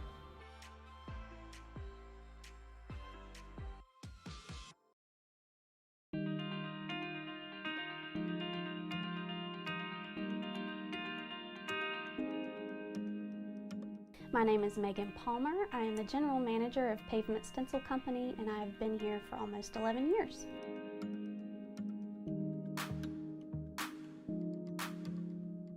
Pavement Stencil Company makes markings for the pavement industry. You can find us anywhere from your friends and family's homes using, small craft type projects, or anywhere from the highways, McDonald's, Starbucks drive-thrus. What sets Pavement Stencil apart from all the others is we always work with honesty, integrity, and quality and service. Years ago when our founder decided that he wanted to start this company, the whole reason why he did was because he knew that there wasn't a good option out there for stencils for marking the pavement. You had kind of this thin material that would blow away when pavement contractors were using them. Anywhere that you see a marking on the ground, the arrows at the stop bars when you're on the highway, or in the air when you're on the airplanes and you see those red boxes, those are our markings. Our stencils are tools that were used for that. My name's Joshua Hutchings. I've been with Pavement Stencil Company for about 4 years, and I'm shop lead or floor manager. This isn't a large corporation.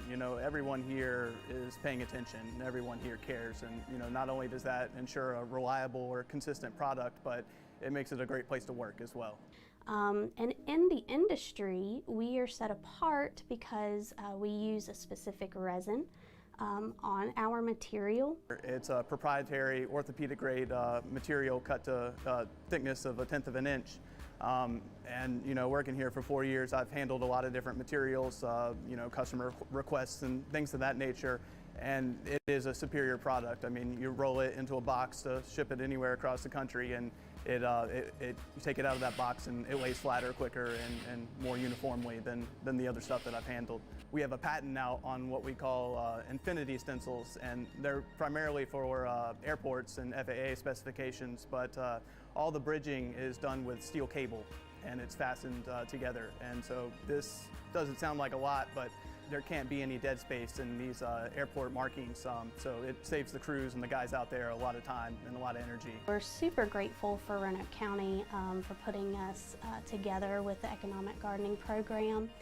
It was very helpful, and the fact that it gave us, we were able to look internally to what Pavement Stencil needed to do to make us even better, a better version of ourselves. Specifically regarding our online presence, that kind of became a huge deal during COVID. Everyone was ordering online, that just became the thing, the new wave. So that gave us an edge on that.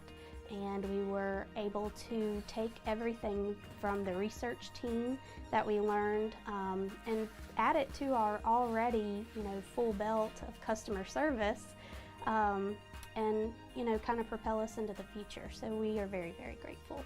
You're getting top quality products with us, and not only are you getting top quality products, but you're also going to always get top quality service because we will put you first.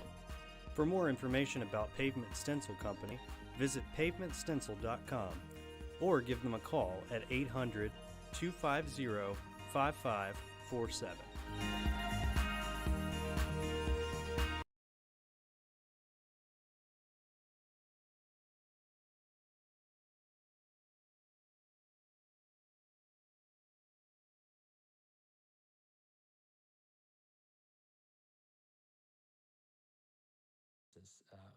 We are divided by this tornado that we understand had a path of 200 miles. It sliced us like almost from diagonally from west to east.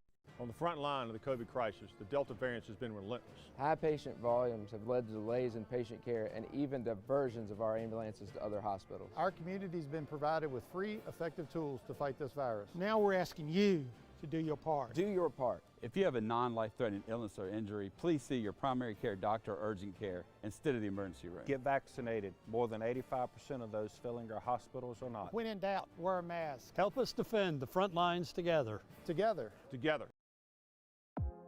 Welcome to Roanoke County Business Partners. On this month's show, we visit Richfield Living at their Salem campus to celebrate the grand opening of their new town center. Then we speak with Roanoke Disc Golf Club to learn more about the club and hear how the club has been doing since graduating from the Gauntlet Business Development Competition in 2020. Finally, we speak with Annette Patterson of the Advancement Foundation and the 2020 and 2021 Platinum Gauntlet winners to learn more about the program after completing its 7th annual cohort.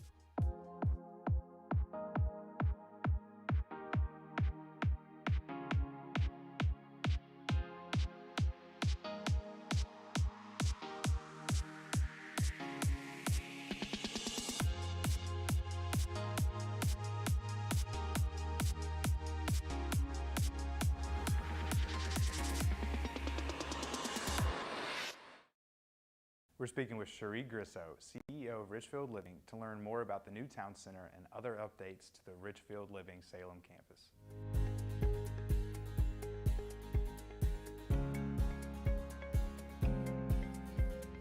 We are so excited to open our new town center that is really that community location that ties all of our buildings together, but it is connected to some of our new apartments.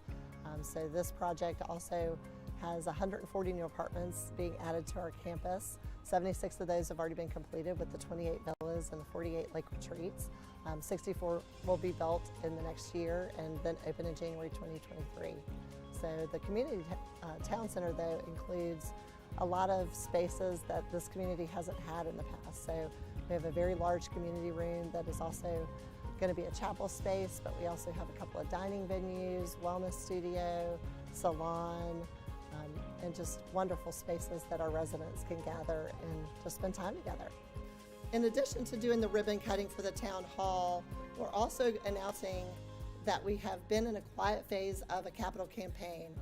So for the last couple of years, we've been working tirelessly behind the scenes on our Vision 2020 Project Home campaign, and our board had the vision of raising $1.25 million.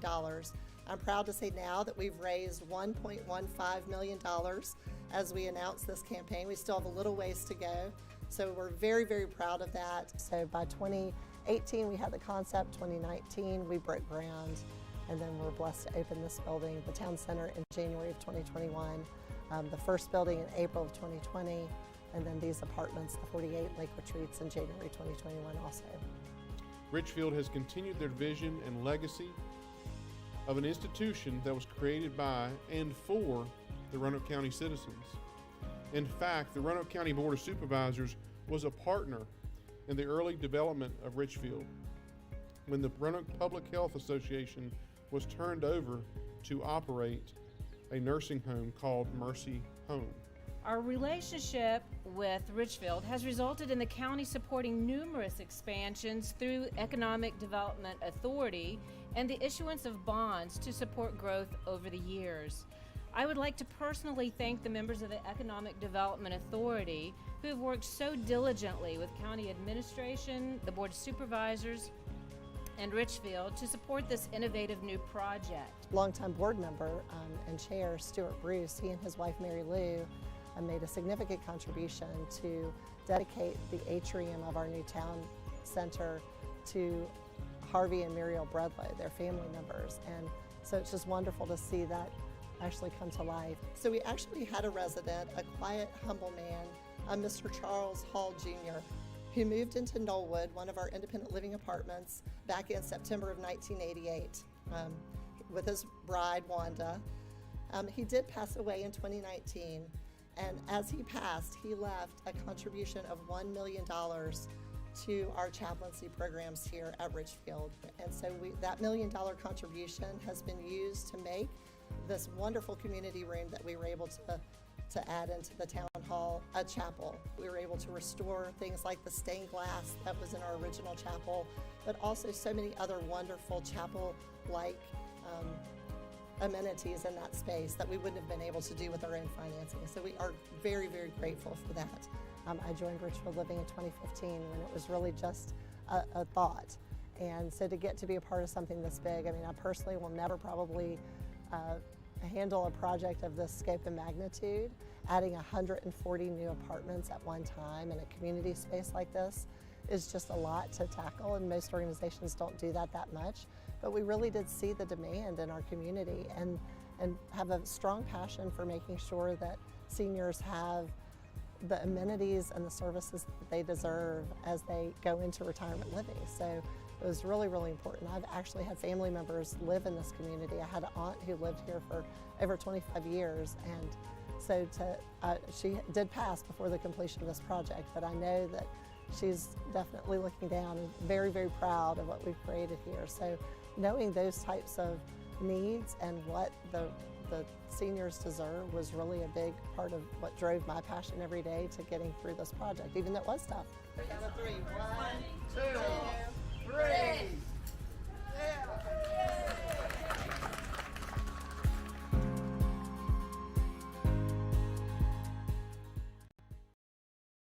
I'm heading out, man. You want to ride? No, I got my car, but I actually really need to go to the bathroom. Dude, are you okay? I am definitely buzzed. Yeah. I think I will take this and I will...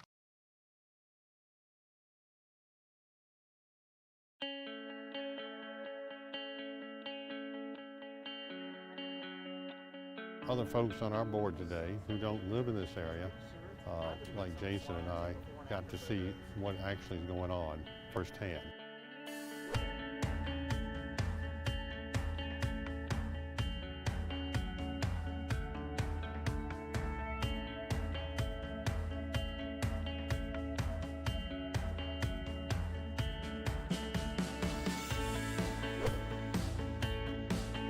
Well, one of the things we're really proud of here in Vinton is that we've been able to repurpose old buildings, because a lot of these buildings have special meanings to people. You know, the Billy Bird Apartments was a former William Byrd school, and it has a special place in the hearts of many people here in Vinton and East Roanoke County.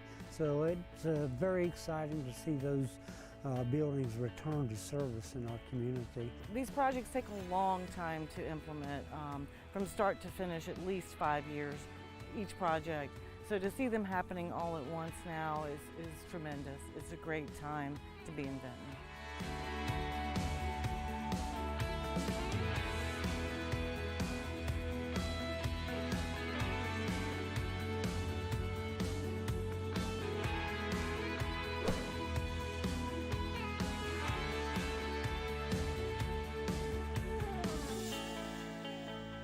It's cheaper to redevelop with an existing structure than it is to build from the ground up a new structure.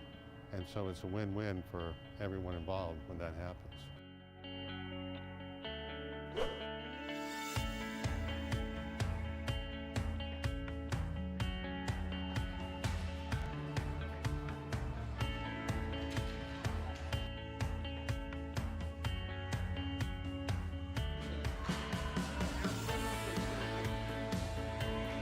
I like the Lancer lot. I like the ice. I like the energy and the excitement in the room, and it makes me want to go ice skating.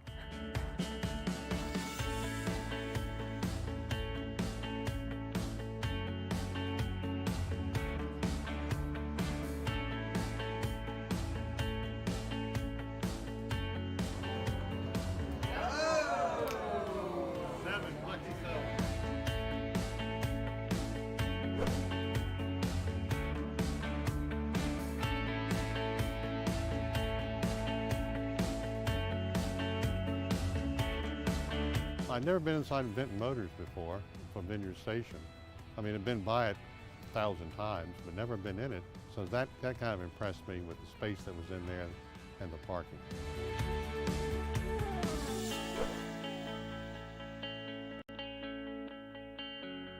I cannot overstate the importance of partnerships to the town of Vinton, and particularly between the town of Vinton and Roanoke County. We work hand in hand on our projects, and they've just been a great partner for us. There are certain things that we can do because we have small, manageable projects, but many of these projects we need help from Roanoke County, and they've been a great partner throughout the years.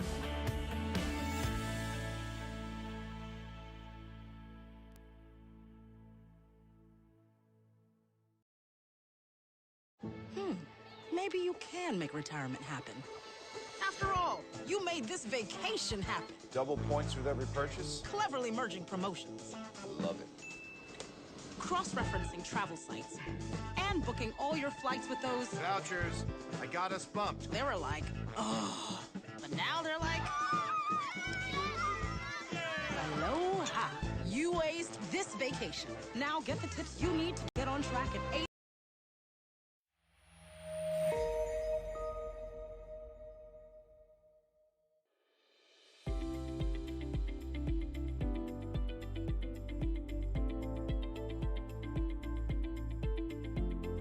The Vinton Motors project is a significant redevelopment project here in the town of Vinton.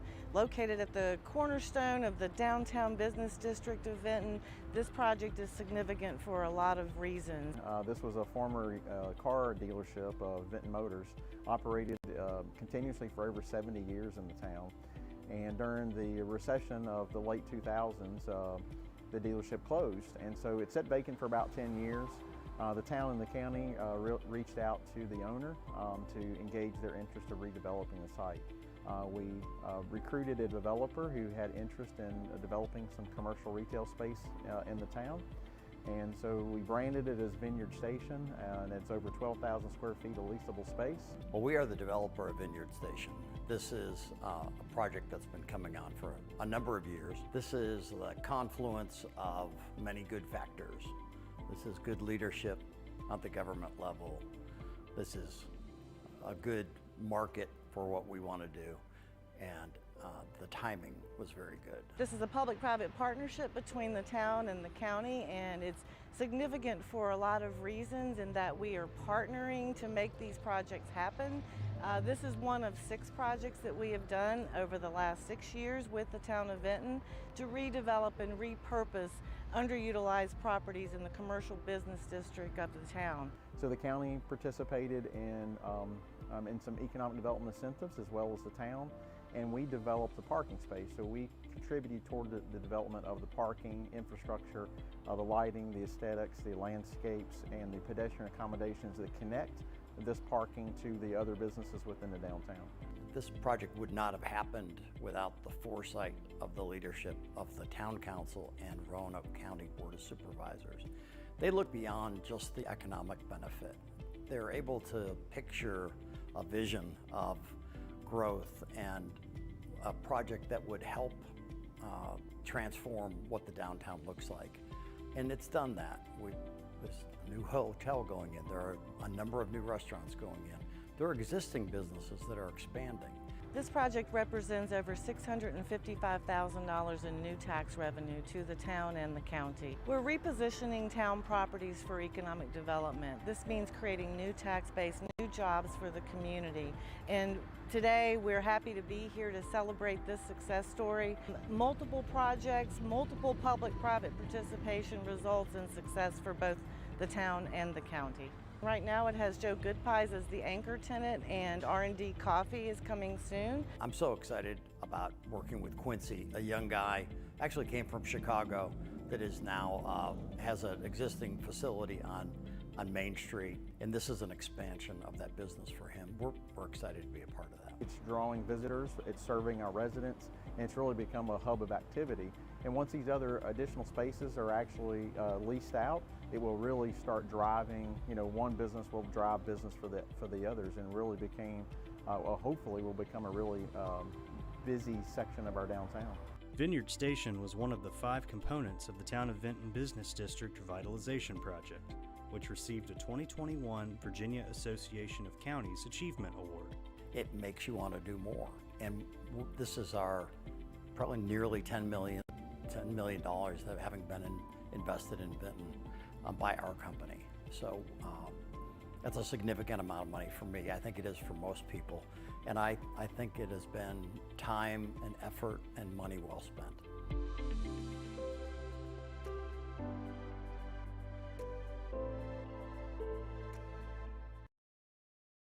Because of you, I felt hopeless. I know it was a joke, but it still hurt me. Because of you, I felt wanted and not alone in this world. Because you said hi to me on the first day of school, I felt included and I knew that I was going to be okay.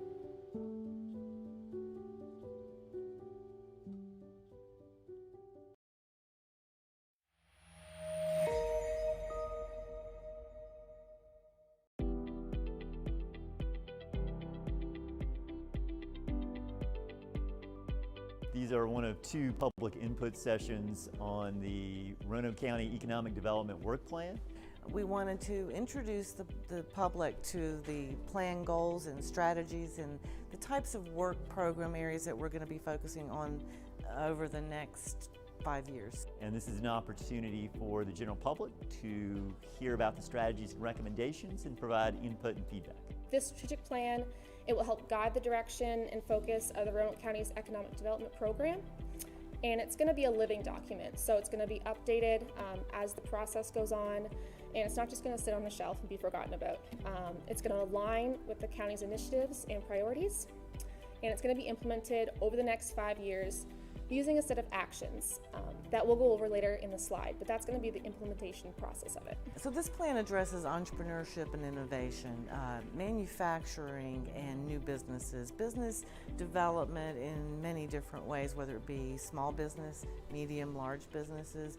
We're focused on how do we pave the way for new economic opportunity. The process has been one of widespread engagement in Roanoke County. We had residents provide survey input. We spoke with business and industry stakeholders and leaders.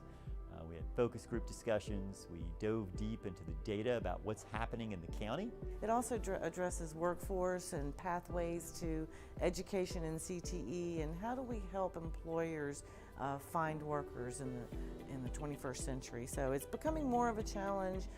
It's an aggressive work program. We think that the strategies that we have put together are going to be very beneficial over the next 5 years.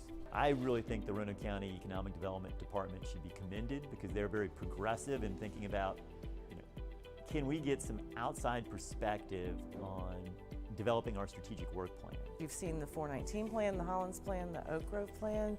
We're going to be repositioning real estate, redeveloping in those key strategic areas of the county. So a lot of our work is focused on key commercial corridors, and you're starting to see the results of that now. You're seeing that there is transformation underway in many of our corridors, particularly the 419 area with Tanglewood redevelopment.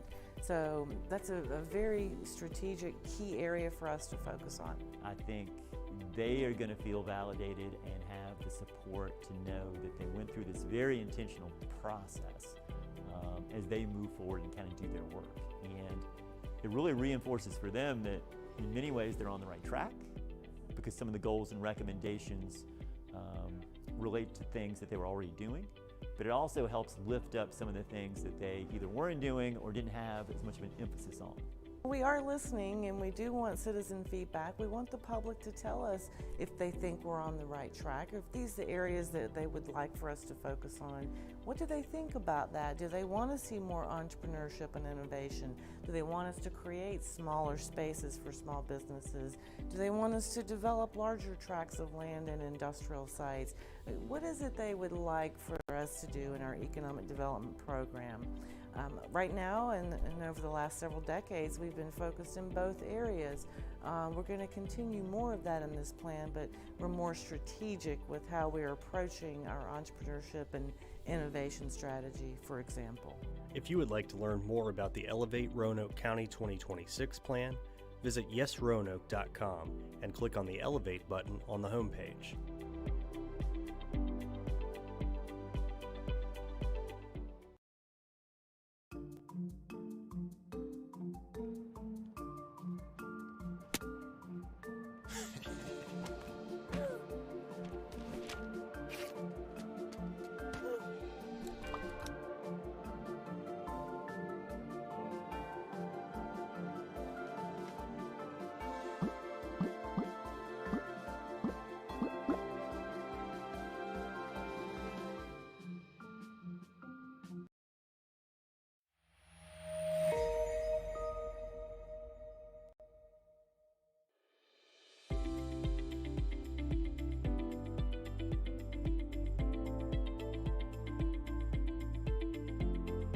Vinton Motors project is a significant redevelopment project here in the town of Vinton. Located at the cornerstone of the downtown business district of Vinton, this project is significant for a lot of reasons. This was a former car dealership of Vinton Motors, operated continuously for over 70 years in the town. And during the recession of the late 2000s, the dealership closed. And so it sat vacant for about 10 years. The town and the county reached out to the owner to engage their interest of redeveloping the site. We recruited a developer who had interest in developing some commercial retail space in the town. And so we branded it as Vineyard Station, and it's over 12,000 square feet of leasable space. Well, we are the developer of Vineyard Station. This is a project that's been coming on for a number of years. This is the confluence of many good factors. This is good leadership at the government level. This is a good market for what we want to do, and the timing was very good. This is a public-private partnership between the town and the county, and it's significant for a lot of reasons in that we are partnering to make these projects happen. This is one of 6 projects that we have done over the last 6 years with the town of Vinton to redevelop and repurpose underutilized properties in the commercial business district of the town. So the county participated in some economic development incentives as well as the town, and we developed the parking space. So we contributed toward the development of the parking infrastructure, the lighting, the aesthetics, the landscapes, and the pedestrian accommodations that connect this parking to the other businesses within the downtown. This project would not have happened without the foresight of the leadership of the Town Council and Roanoke County Board of Supervisors. They look beyond just the economic benefit. They're able to picture a vision of growth and a project that would help transform what the downtown looks like. And it's done that. There's a new hotel going in. There are a number of new restaurants going in. There are existing businesses that are expanding. This project represents over $655,000 in new tax revenue to the town and the county. We're repositioning town properties for economic development. This means creating new tax base, new jobs for the community. And today we're happy to be here to celebrate this success story. Multiple projects, multiple public-private participation results in success for both the town and the county. Right now it has Joe Goodpies as the anchor tenant, and R&D Coffee is coming soon. I'm so excited about working with Quincy, a young guy, actually came from Chicago, that is now has an existing facility on Main Street, and this is an expansion of that business for him. We're excited to be a part of that. It's drawing visitors, it's serving our residents, and it's really become a hub of activity.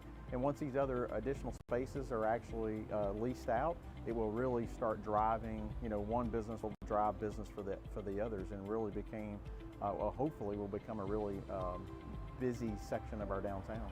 Vineyard Station was one of the 5 components of the Town of Vinton Business District Revitalization Project, which received a 2021 Virginia Association of Counties Achievement Award.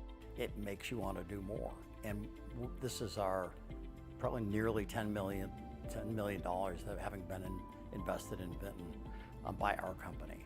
So that's a significant amount of money for me. I think it is for most people, and I think it has been time and effort and money well spent.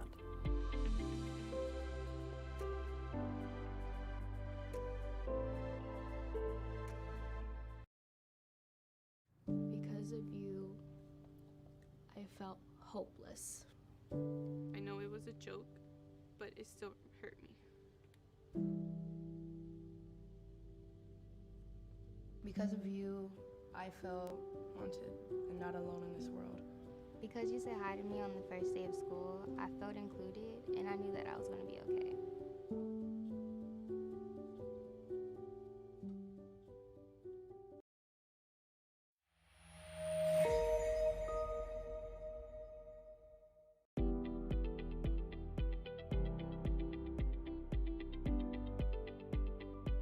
These are one of 2 public input sessions on the Roanoke County Economic Development Work Plan. We wanted to introduce the public to the plan goals and strategies and the types of work program areas that we're going to be focusing on over the next 5 years. And this is an opportunity for the general public to hear about the strategies and recommendations and provide input and feedback. This strategic plan, it will help guide the direction and focus of the Roanoke County's economic development program. And it's going to be a living document, so it's going to be updated as the process goes on, and it's not just going to sit on the shelf and be forgotten about. It's going to align with the county's initiatives and priorities, and it's going to be implemented over the next 5 years using a set of actions that we'll go over later in the slide, but that's going to be the implementation process of it. So this plan addresses entrepreneurship and innovation, manufacturing and new businesses, business development in many different ways, whether it be small business, medium, large businesses.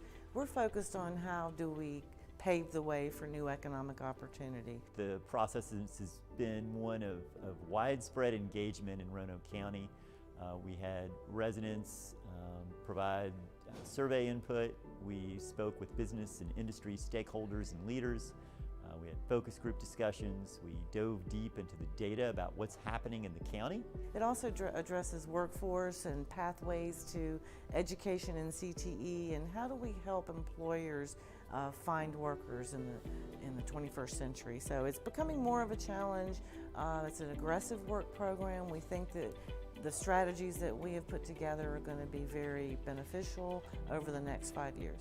I really think the Roanoke County Economic Development Department should be commended because they're very progressive in thinking about, can we get some outside perspective on developing our strategic work plan. You've seen the 419 plan, the Hollins plan, the Oak Grove plan. We're going to be repositioning real estate, redeveloping in those key strategic areas of the county. So a lot of our work is focused on key commercial corridors, and you're starting to see the results of that now. You're seeing that there is transformation underway in many of our corridors, particularly the 419 area with Tanglewood redevelopment. So that's a very strategic key area for us to focus on. I think they are going to feel validated and have the support to know that they went through this very intentional process as they move forward and kind of do their work. And it really reinforces for them that in many ways they're on the right track, because some of the goals and recommendations relate to things that they were already doing. But it also helps lift up some of the things that they either weren't doing or didn't have as much of an emphasis on. We are listening, and we do want citizen feedback. We want the public to tell us if they think we're on the right track, or if these are the areas that they would like for us to focus on. What do they think about that? Do they want to see more entrepreneurship and innovation? Do they want us to create smaller spaces for small businesses? Do they want us to develop larger tracts of land and industrial sites? What is it they would like for us to do in our economic development program? Right now, and over the last several decades, we've been focused in both areas. We're going to continue more of that in this plan, but we're more strategic with how we're approaching our entrepreneurship and innovation strategy, for example. If you would like to learn more about the Elevate Roanoke County 2026 plan, visit yesroanoke.com and click on the Elevate button on the homepage.